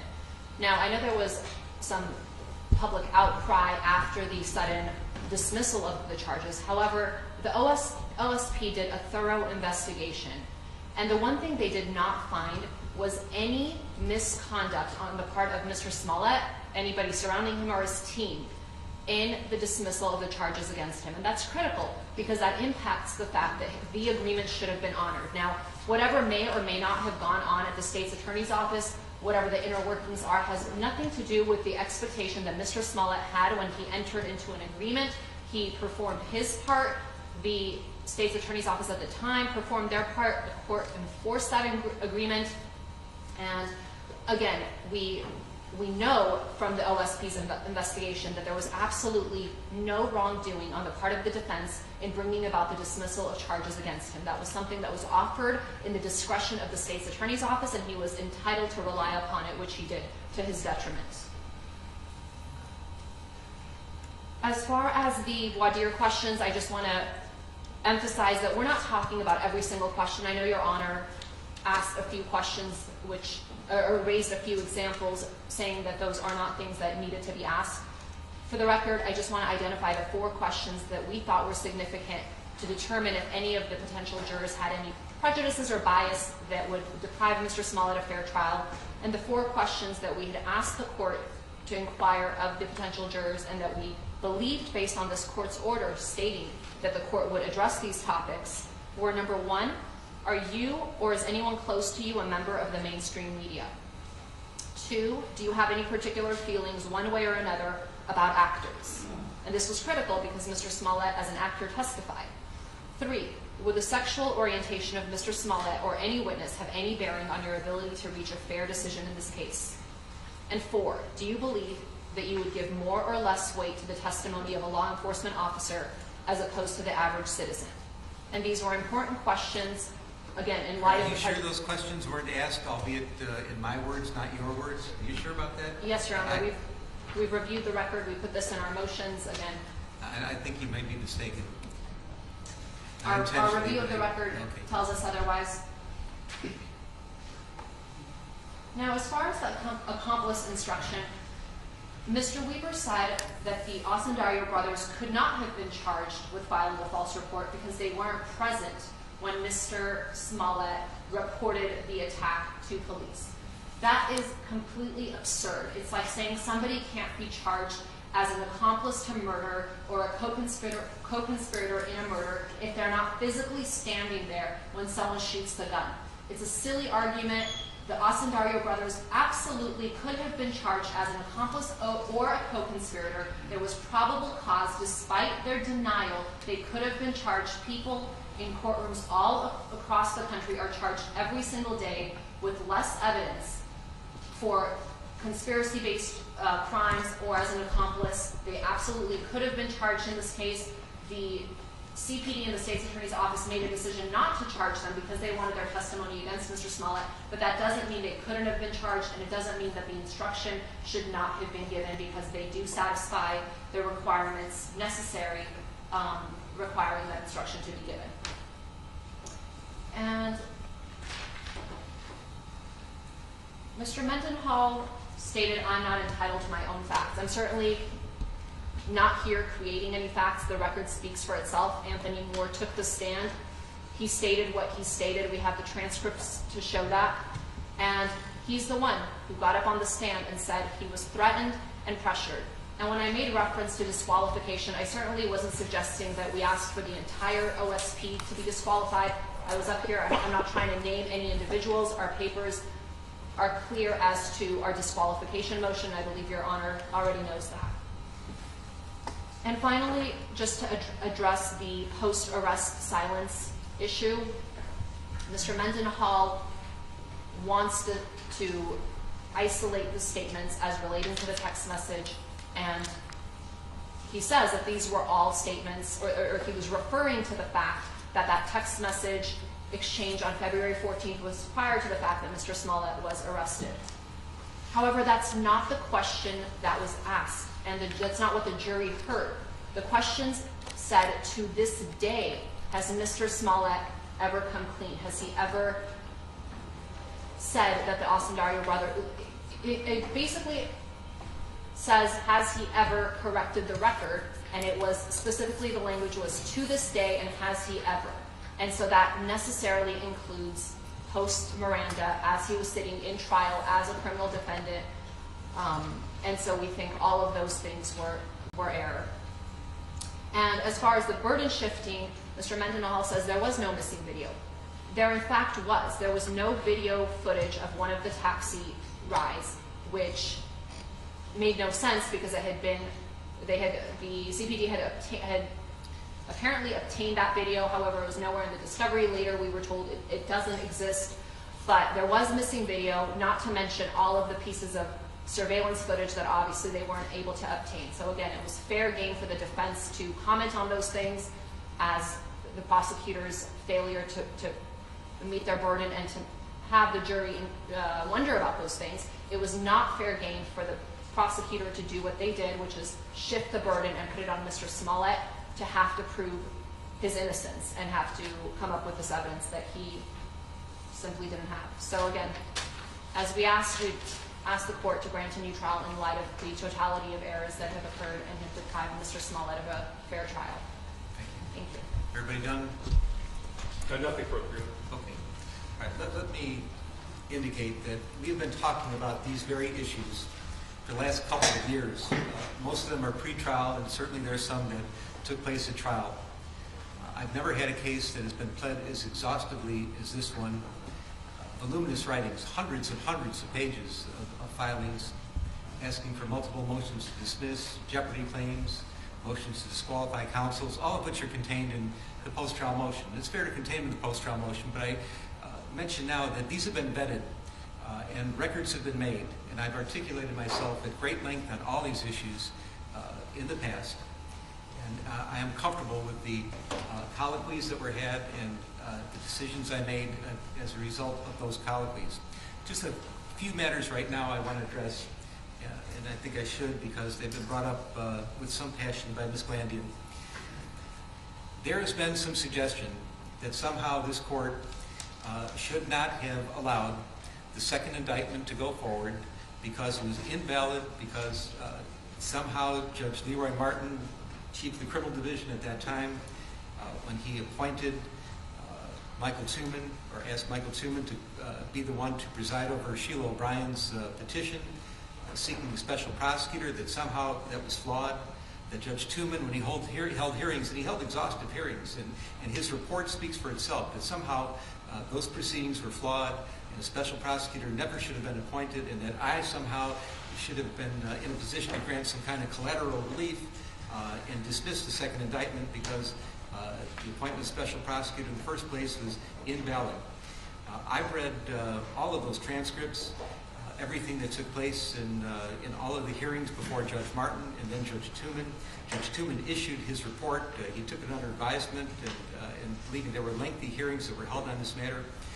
He found that the appointment of a special prosecutor was necessary. Now, that doesn't mean that he's assuming that Mr. Smollett's guilty of something. It didn't mean that he assumed that the Cook County State's Attorney's Office was guilty of some misconduct or had done something terribly untoward or unethical. All it meant was that under the totality of the circumstances, a second look was necessary, that public confidence in this entire affair was shaken and a second look was necessary. He appointed Winston Strawn, Dan Webb in particular.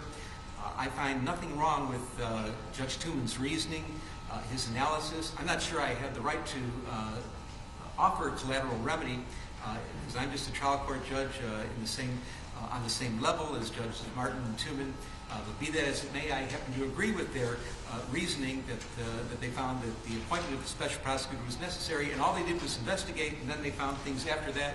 A report was made about the Cook County State's Attorney's Office, and obviously a second indictment came as a result of their investigation about the circumstances of the case involving the conduct involving Mr. Smollett. All right, that's that. As to a public trial, we were in COVID. This was the first jury trial that this court held, and I am an active jury litigator and have been for years and years and years. This is the first trial I was able to have since COVID, and COVID was still happening. We were under all kinds of constraints. I was told that I could only have half capacity in the courtroom, including the jurors, including the deputies, including the lawyers. I had multiple lawyers on each side. I think the defense team is 6 lawyers. The prosecution with their staff is even more. I asked the parties, how many seats do you need in the courtroom? The defense came to me at first and they said, we need 42 seats in the courtroom. That's 42 out of 57, including the jurors. I had media requests. The defense told me specifically, I asked them, do you want cameras in the courtroom? Shall this be televised? The defense said, no, we would not like it televised. The prosecution said, we don't take any position. Whatever Your Honor decides is fine. But I deferred to the defense. I understood that this is a delicate matter and preferred not to have it on television. So I agreed. There shall be no television. I did the best I could to have a public trial. We did things that we don't normally do. We kept the doors open. We had seats outside the doors that were open. We had seats set aside for the media because I knew that the media would be making this as public as possible. We did have people coming to the courtroom, and ultimately, and there was no limit on the amount of people that were here as family and supporters of Mr. Smollett. So I am confident that I did all I could to give a public trial that the Constitution requires. We were under severe limitations based on the COVID virus. Last thing I want to talk about is the accomplice instruction. There's been a lot of talk about this, and I did take this seriously at the time when it was brought up. We have to remember why we are here. Mr. Smollett was indicted for filing a false police report, felony disorderly conduct. Everything about what happened between he and the brothers, the plan that the jury found happened, the scheme to meet on the street and pretend to beat him up and call him names and do the things that they did, none of that's a crime.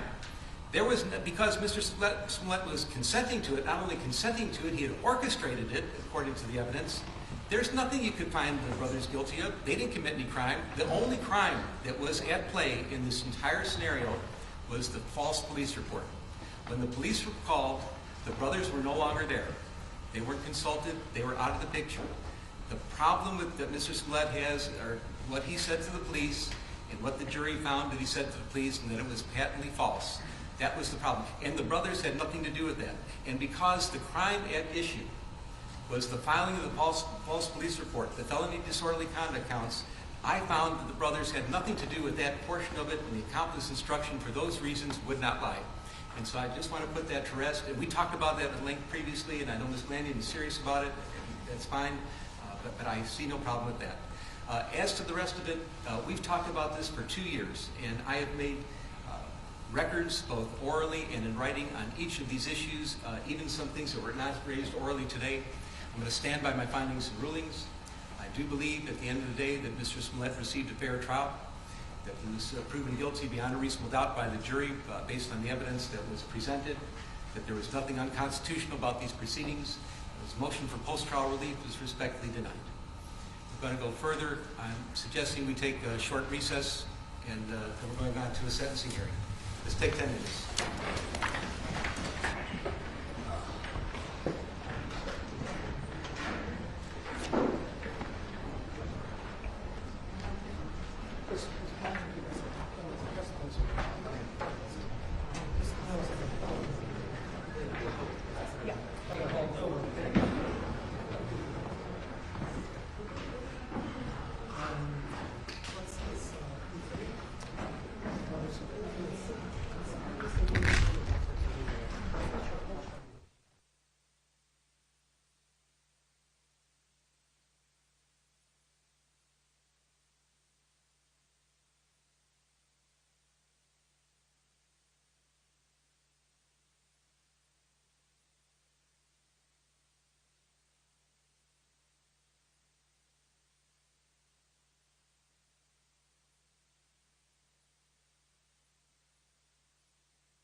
It's not that cold.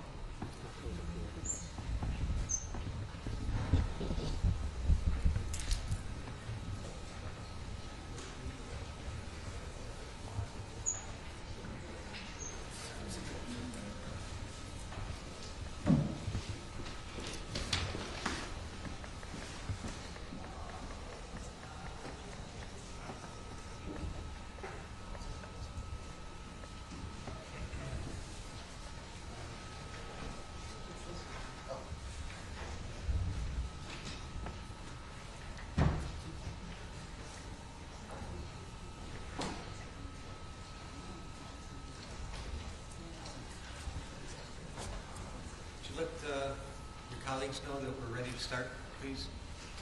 Sure. Find them or text them or something? Sure. Thank you.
Seated, just waiting for your colleagues.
Resume.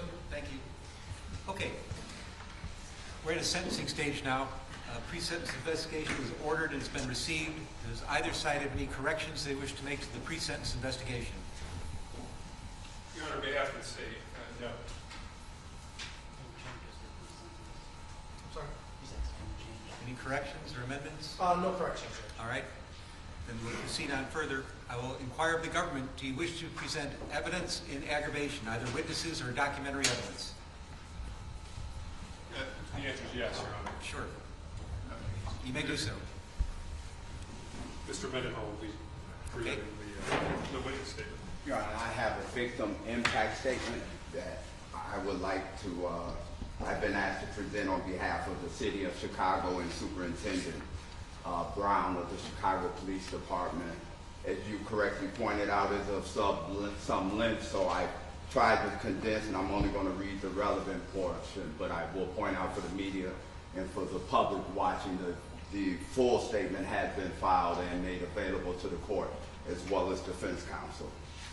So again, Your Honor, the letters on behalf of Stephen Kane, Deputy Corporation Counsel, and David O. Brown, Superintendent, Chicago Police Department. As the jury concluded, Mr. Smollett falsely reported to the Chicago Police Department that he was a victim of a hate crime. Specifically, Mr. Smollett told the CPD that two people attacked him, placed a rope around his neck, poured a chemical on him, and called him homophobic and racist slurs, and stated that this is, quote, MAGA country, end quote. Mr. Smollett claimed he did not know his attackers, but that one of them was white-skinned. A massive investigation ensued, costing the city and its residents well over $100,000.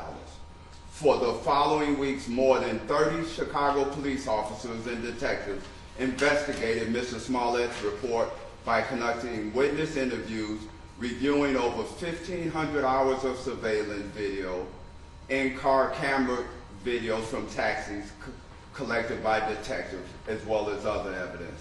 These same detectives also gathered documentary evidence, including rideshare records, store receipts, store videos, and knocked on doors, going door to door during the polar vortex, one of the coldest periods in Chicago history.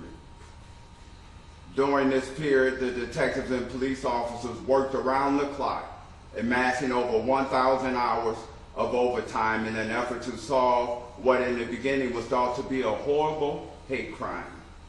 The overwhelming stress and fatigue that was put on the Chicago officers who were involved in the case was immense. While the city can address the financial costs of Mr. Smollett's false report and the investigation that ensued, a cost that can never be measured, is the harm caused by reducing the likelihood of actual victims of hate crimes willing to report these crimes. In CPD's experience, hate crime victims are frequently hesitant to come forward and cooperate in police investigations out of fear that they will not be believed or they will be targeted for additional crimes. Members of these communities often feel marginalized even before suffering the indignity of the hate crime. When crimes are not reported, the perpetrator is not punished and remains free to commit other crimes, endangering public safety. This is particularly problematic in the context of hate crime because these crimes harm not only the individual victim, but also others who share the victim's trait, creating fear in the broader community. Falsely reporting hate crime have a tremendous chilling effect on the real victims. Indeed, Mr. Smollett himself acknowledged that, quote, "You do a disservice when you lie about things like this," end quote. The financial cost of investigating Mr. Smollett's false hate crime report was significant. CPD spent 1,426 hours in regular shift time investigating his false reports at a cost of $67,000 $734 in employee time. CPD also spent 1,837 overtime hours investigating Mr. Smollett's false report, costing the city $130,106. A spreadsheet calculating these expenditures is attached as Exhibit A. Your Honor, we respectfully submit that restitution for the city is warranted here. Illinois law authorizes restitution to compensate the victim of a crime for out-of-pocket expenses, damages, losses, or injuries found to have been proximately caused by the conduct of the defendant. Government victims may recover restitution for expenses that go beyond the normal cost of investigating crime. That is exactly what happened here. The city is a victim of Mr. Smollett's crime because of his false report caused CPD to expend scarce resources that could have been devoted to solving actual crimes, increasing public safety. The city is not seeking restitution for the regular salaries of the officers involved, but CPD's overtime expenses that go beyond the normal cost of investigating crimes and are thus recoverable. A restitution award as part of Mr. Smollett's criminal sentence would enable the city to avoid these costs and delays. For these reasons, we respectfully request that you seek restitution for the city in the amount of $130,106 as part of Mr. Smollett's sentence. Sincerely, Stephen J. Kane, Deputy Corporation Counsel, City of Chicago.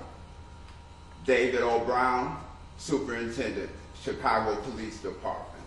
Your Honor, a copy of the full letter has been made a part of the record. Thank you. Thank you. Does that conclude your evidence in aggravation?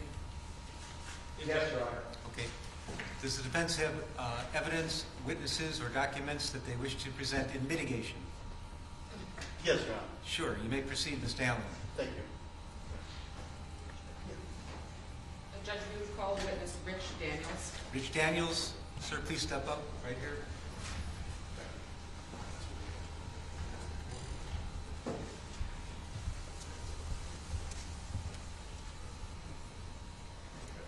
Hi. Please raise your right hand. You swear to tell the truth, the whole truth, and nothing but the truth, so help you God? I do.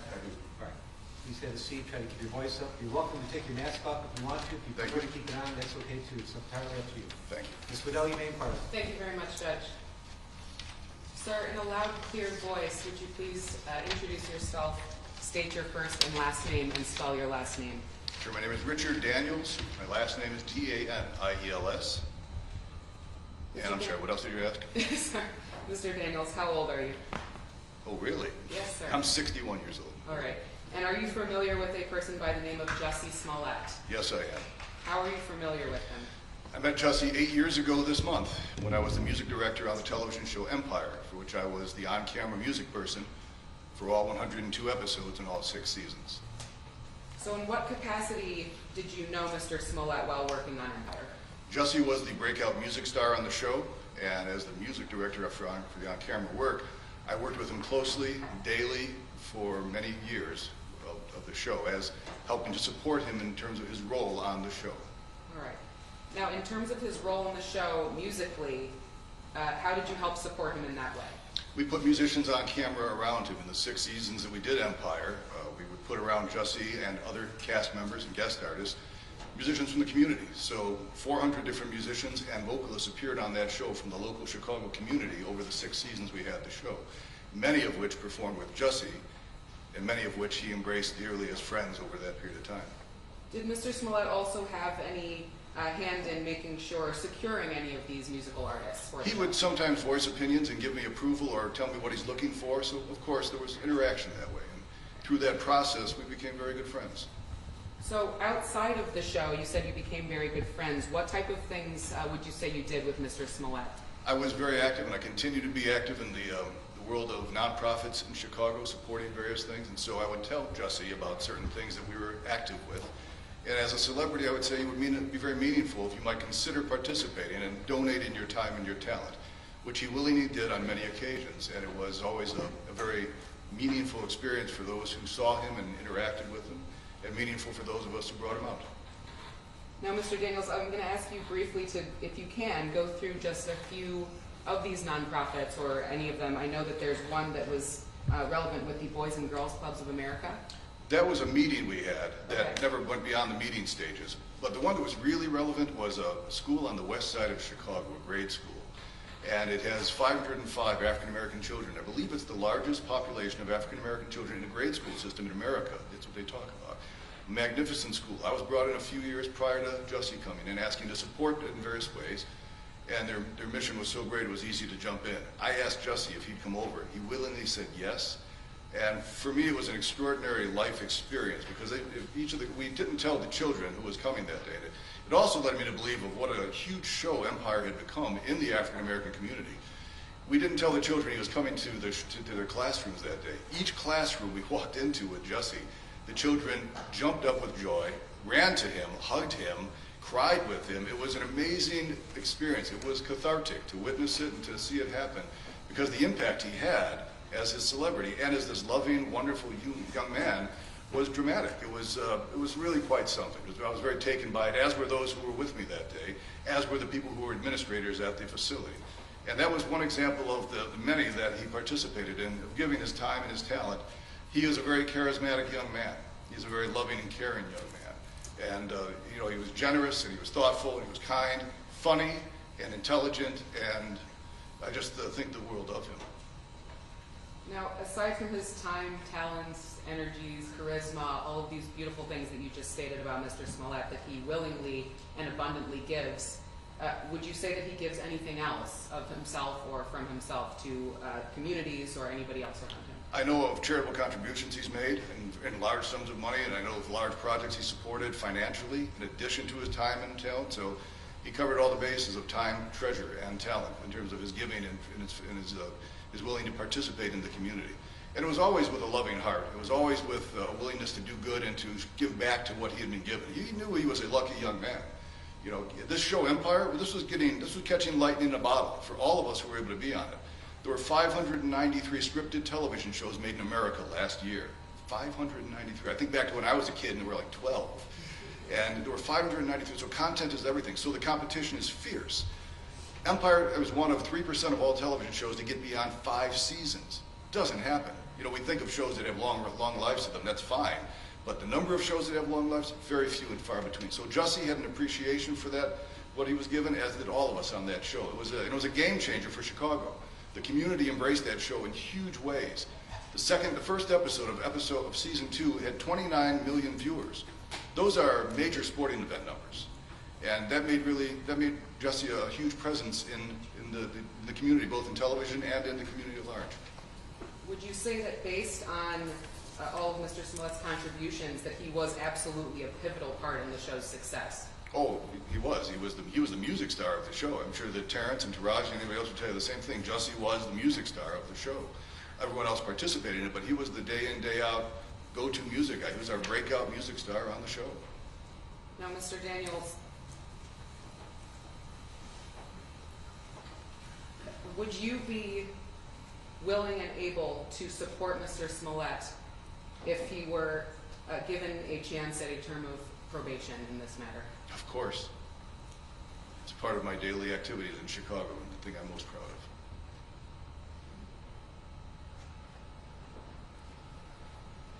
You don't believe that there would be any issues that Mr. Smollett would ever exhibit on a period of probation? None that I would have ever seen or ever thought of. You have 1 moment, Jeff. Is it okay to take a sip? Yes, sir.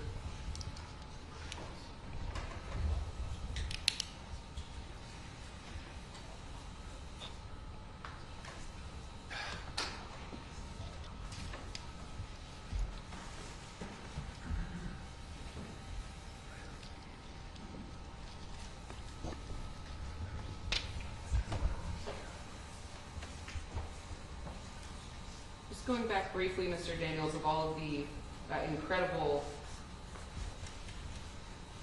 services you said Mr. Smollett gave himself to willingly, those were not required of Mr. Smollett in any way, were they? They were not. Neither by the show or any agency that you're aware of? No, absolutely not.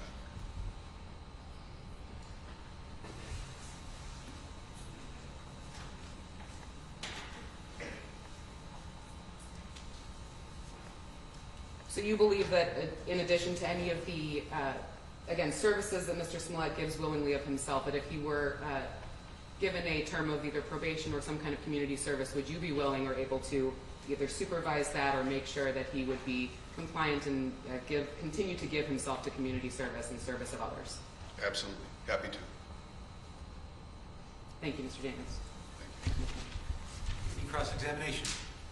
No, Your Honor. Mr. Daniels, thank you. Thank you, Your Honor. May I call your next witness? Yes, Ms. Gilman.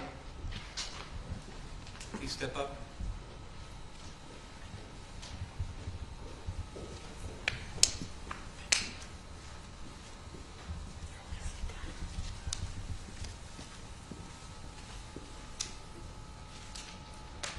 Please raise your right hand. You swear to tell the truth, the whole truth, and nothing but the truth, so help you God? Thank you. Please be seated. Try to keep your voice up. You're welcome to take your mask off if you like. If you want to keep it on, it's entirely up to you. Both masks. Mr. Allen, you may depart. Thank you. Ma'am, please state your name Sharon Gelman, and spell your first and last name for me.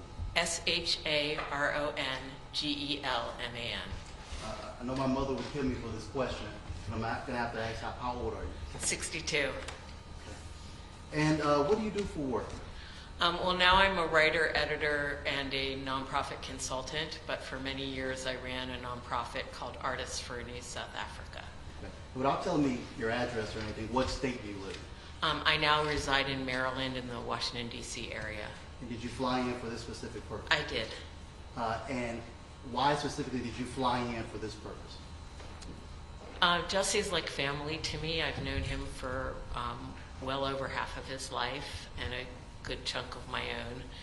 And I came because I was hoping that I could help people see the Jussie that I know. So do you remember around the time you first met Jussie? I met him in 1999. That's very specific, okay. And why does that stick out, 1999 when you met him?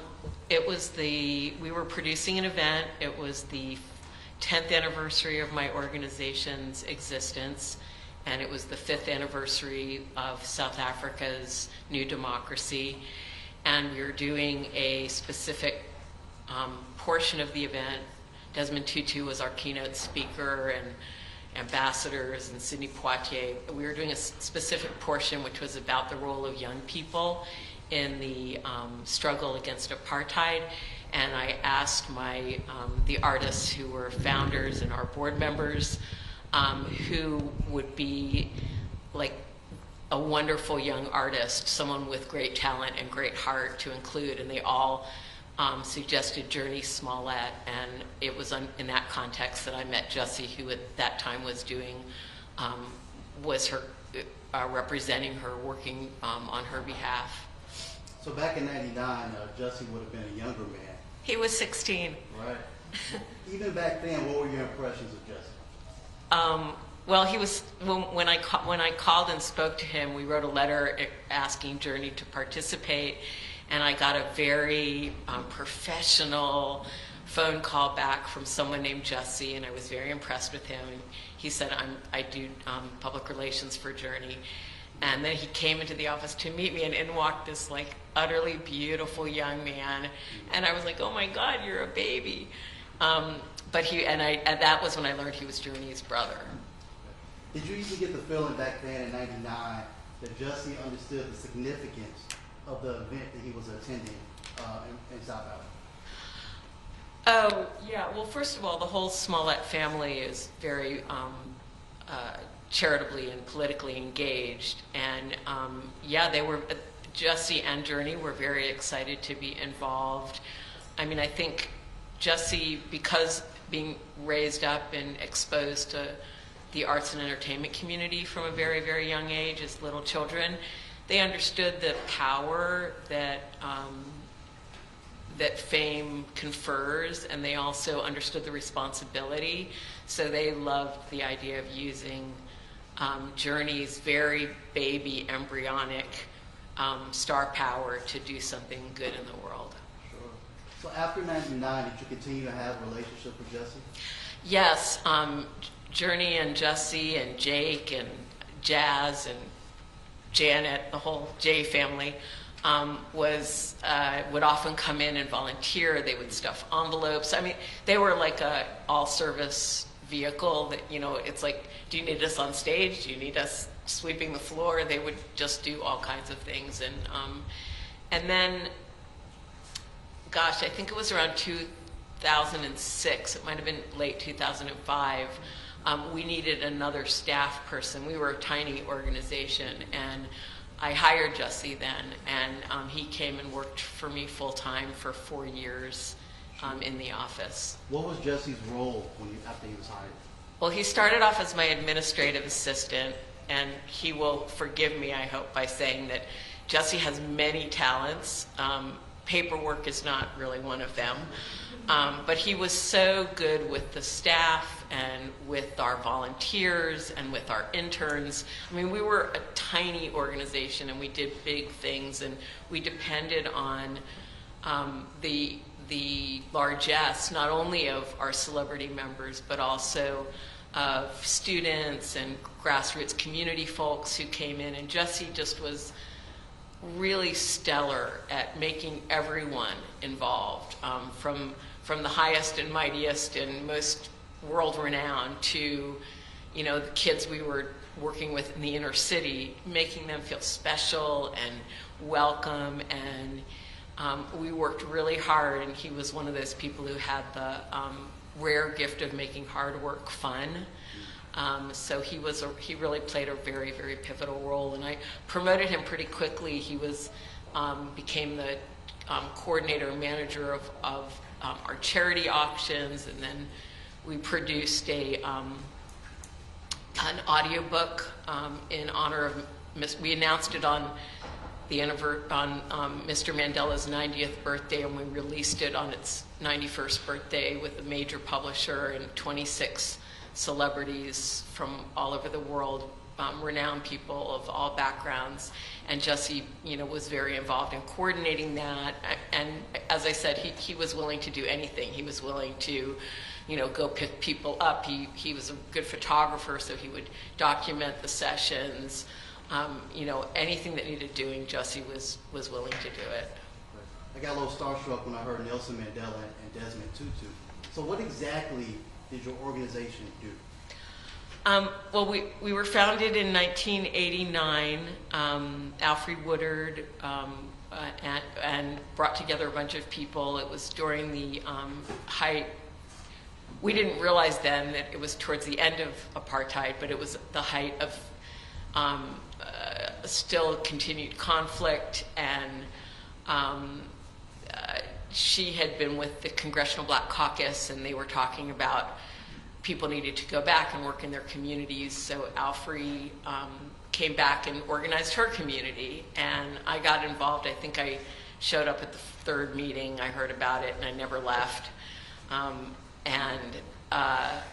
We raised money. We raised awareness. We over our years, we raised and granted $9 million to frontline groups in South Africa doing African-based, African-led organizations doing AIDS work, democratic development, youth education, economic development, and we harnessed the ability of our members to raise awareness about HIV/AIDS prevention and treatment, about the voting process, both in South Africa and in the U.S. We always tried to match what we were doing in South Africa with a related issue locally, either in Los Angeles or in the United States, so that we weren't, being those people who care a whole lot about something thousands of miles away, but don't care about the community that you can drive to or live in. So during Jussie's time working there, I heard that you put him in charge of charitable contributions, which Charitable auctions. charitable auction, which seems like a very important job. Can you describe that? Yeah, well, he did. I mean, that was one of the things he did. But for that, what he would do is he would contact our donors and celebrity members and others of resources and ask for things that we could either auction off live or online. So live at a big event or online, and so it would be everything from, I think, our two highest money-making things, or our three, were Jillian Anderson, who was a board member, gave us passes to the wrap party for the final season of X-Files. Jackson Brown let us auction off, I think it was, well, he let us auction off someone coming and working with him in a studio to record their song, which ended up being a really long process because the person wasn't a musician, but we earned a lot of charity dollars in the process. And then I think our other highest generating item was a luncheon, private luncheon with Archbishop Desmond Tutu. So this was from 1999 when you first met Jussie. Now we're at from 1999 to 2010 since you worked those 4 years. Can you explain the growth in his character you observed during that time? Well, Jussie, I mean, obviously he went from being a very young, adolescent to an adult. I mean, I would say his character was the same. He was a very open-hearted, hardworking, pure-hearted person. I mean, he didn't have a car. He rode a bus 1 hour each way to our office, and sometimes I would drive him partway home. And he would always be like, no, I'm fine, I don't mind. It's like he was like, I'm so excited to get up every morning and do something to make the world a better place. I mean, he was like evangelical in that way of really believing in the cause. And he got paid very little. We wanted all of our money to go to the front lines, but nonetheless, he got paid really little. And every time I would sort of apologize to him for that, he would be like, no, I'm so, like, I feel so excited and lucky to be part of this. And we became friends. I mean, I loved all my employees and I believed in them, but Jussie and I also became real friends. So after 2010, you kept in contact with Jussie? Oh, absolutely, regularly. In what way, mostly? Well, sometimes it would be him wanting to figure out a way to make a difference. So he had witnessed all these people, Sam Jackson, Denzel Washington, Sidney Poitier, who could use their position to benefit others. And so that was such a deep part of who Jussie was, and he also understood it from helping those people to do that work.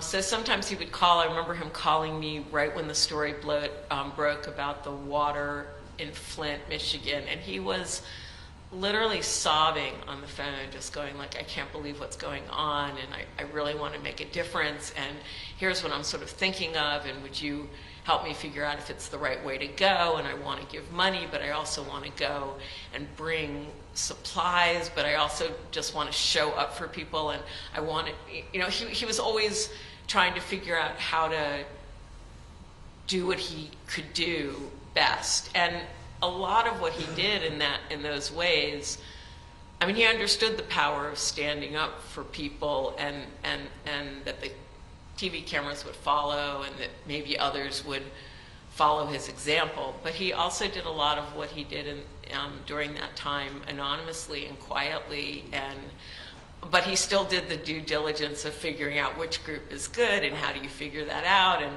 I'm going to call people I know and do my research so that my dollars are well spent and are making a real difference. Sure. So Jussie went from taking a bus to your office to becoming a worldwide phenomenon on a TV show. did you notice any change in his personality when he gained that phenomenal success? Not really.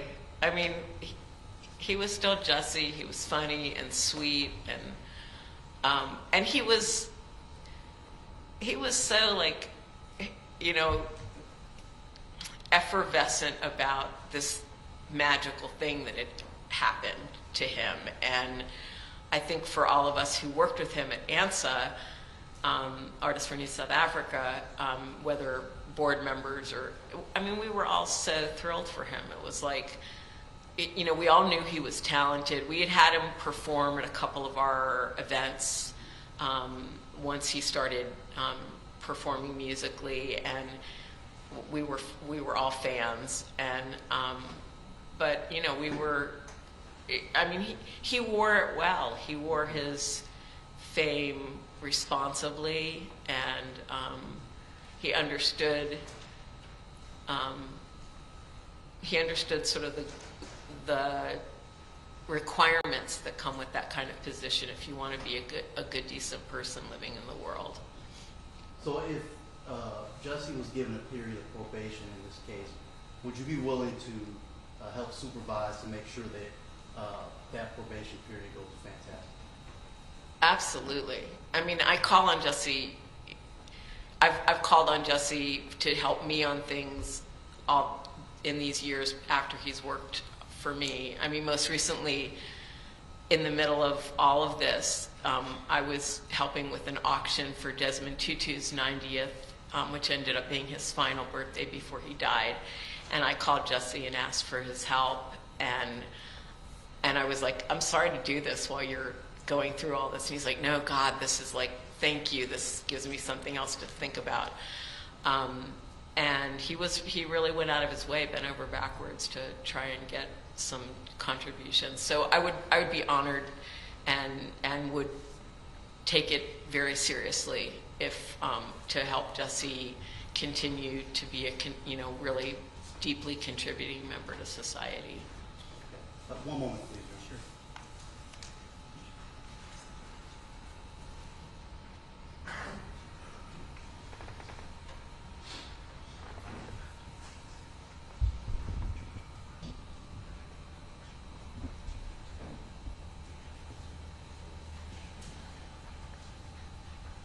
Okay, no further questions. Any cross-examination? No cross-examination, Your Honor. Ms. Gelman, thank you kindly. Thank you. Other witnesses you care to call? Yes, Judge. Judge, we'll be calling Joe Smollett, Mr. Smollett's older brother. He's going to give a statement to the court. Then afterwards, Mrs. Smollett's grandmother will also give a statement. You come up on the witness stand, please.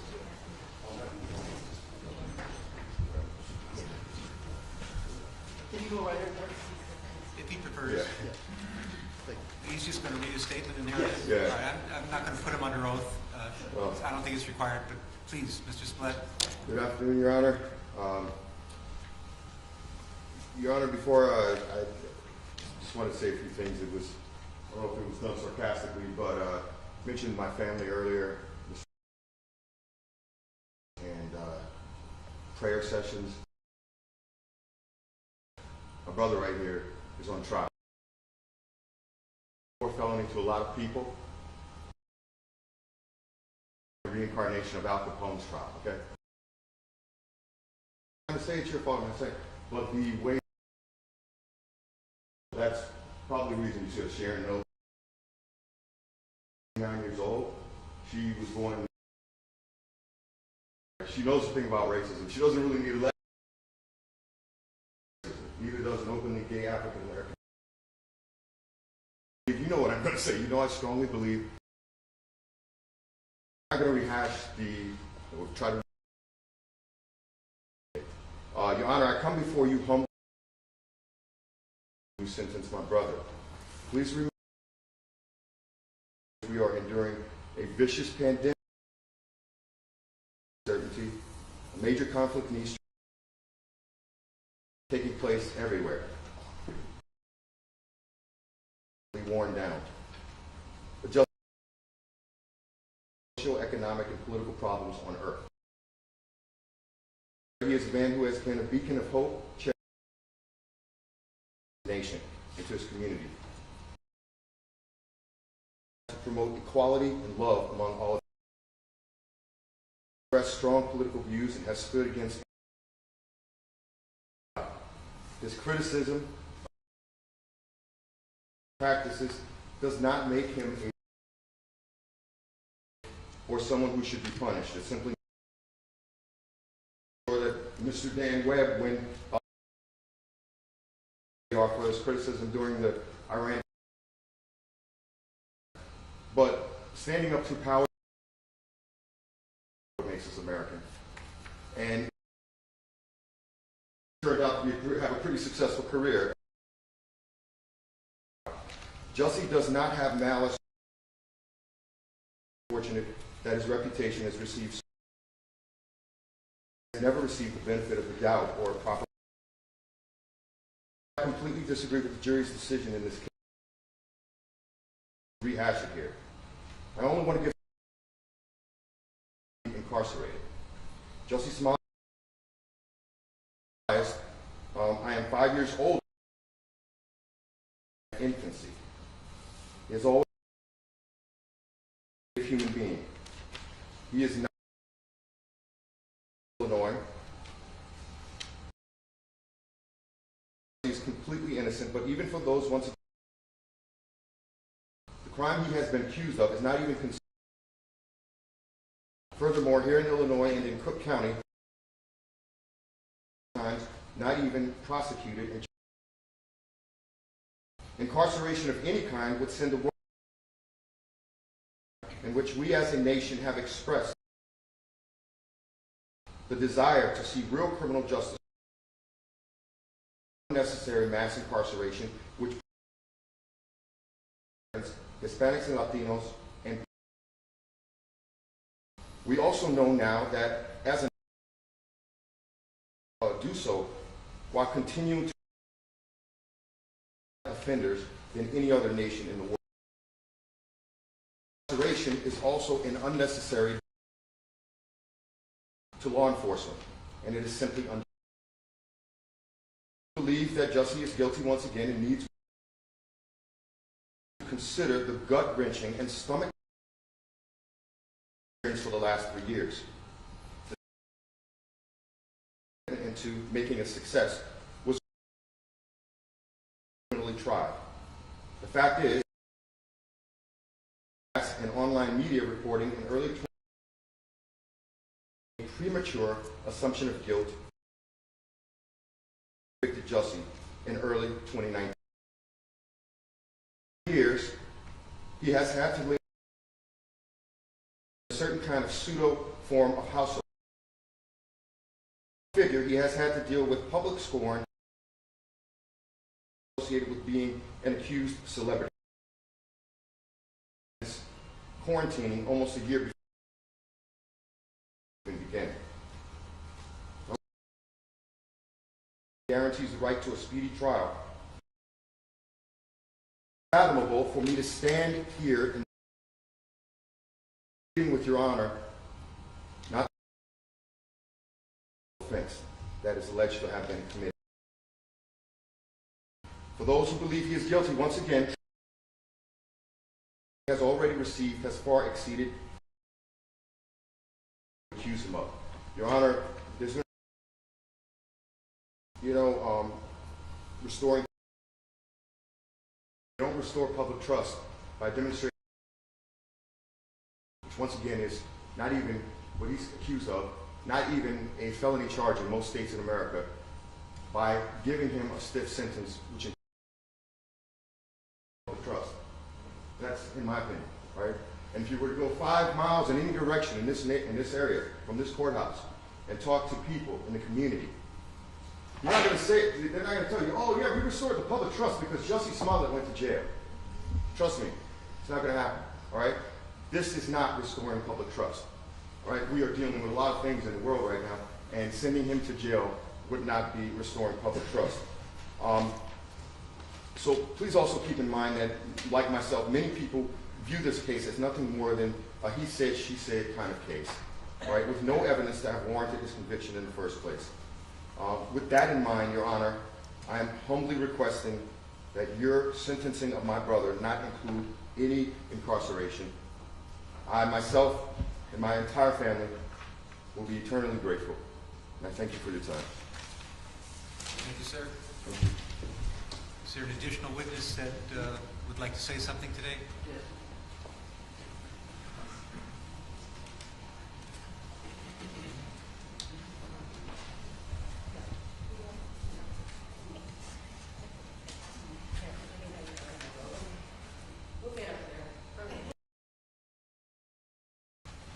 Mr. Allen, how about a chair?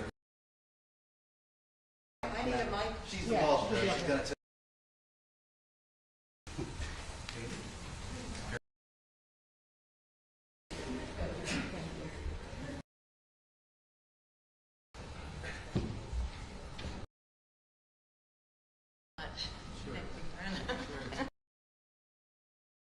Here, okay. All right. Opportunity to allow me to make this statement. 92 years old. I have lived, but I am originally from New York, where I was a grandmother of Jussie and his siblings. That the Jussie I know and love is betrayal of him. Done a good job on the investigative report. I know what it is. I've gone through the Martin Luther King and March on Washington. So you got to do better. I'm challenging you to. Jussie himself, as you have, gentle, kind, and generous young man, which translates in giving of himself. Issues facing our communities, such as and other urgent social problems. He went to Flint, Michigan to enter poisoning from their drinking water. That Jussie is what I call a justice warrior against injustice all his life, and rock for her children, who sadly passed away from cancer 7 years. And I know in my heart that my son, Jussie's here to tell you who the real fought against injustice forever, and I feel this to being Jewish and the persecution of to Kun Olam means to repair the world. And that's what Jussie does. I'm accepted by all who know him. The judge not to send him to prison. Okay? Thank you so much. Thank you.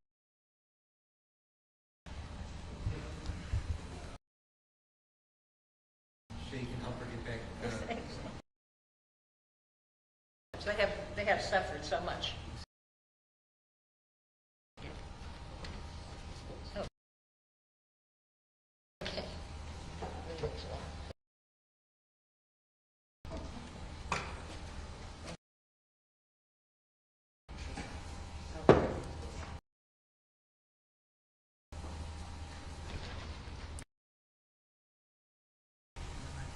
Okay.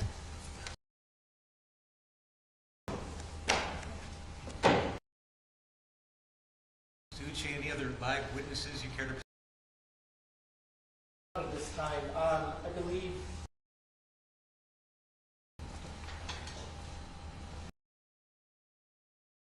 No, Judge, just the statements to be. Evidence and aggravation, evidence and mitigation, aggravation and mitigation, starting with the officer. I'm sorry, excuse He me. wanted to, Okay, I know what you're talking about. On behalf of Mr. Smollett, as recent as today, fair to publish and spread of record. Generally, they're all asking for mercy. They're strongly Tell me who those letters are from. Received the same letters that I've received.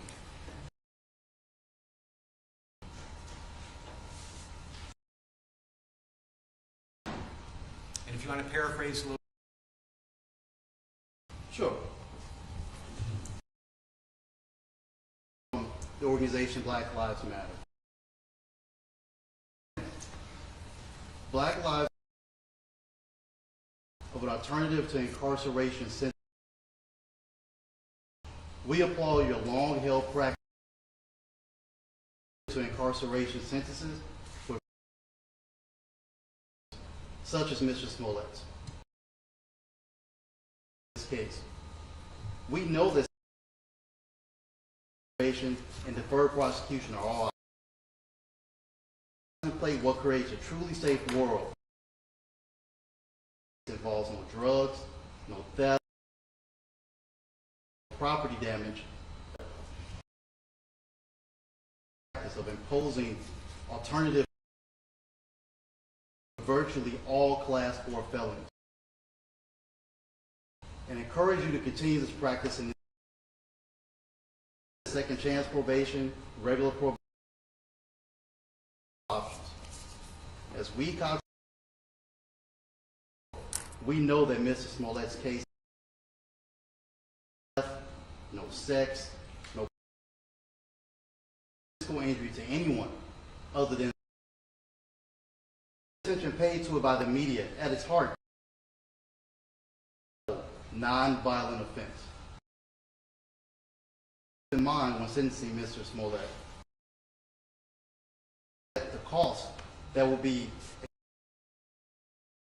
jail time will be much better used in service. I came to know Mr. Smollett long before, which funds programs aimed at lead poisoning and trauma suffered by the Trayvon Martin Foundation and financial support to Rights Camp, whose mission is to advance the and brown communities through education, mass mobilization to elevate the next generation. After learning that Bennett College and losing its accreditation, Miss Institution raised the funds needed to retain. Although the college needed only, his brother led a campaign that raised $8 million. Contributions, Mrs. Smollett has been organizing. We have marched alongside attention and resources to the AIDS epidemic to protect the sanctity of families. With Jussie goes back to the early years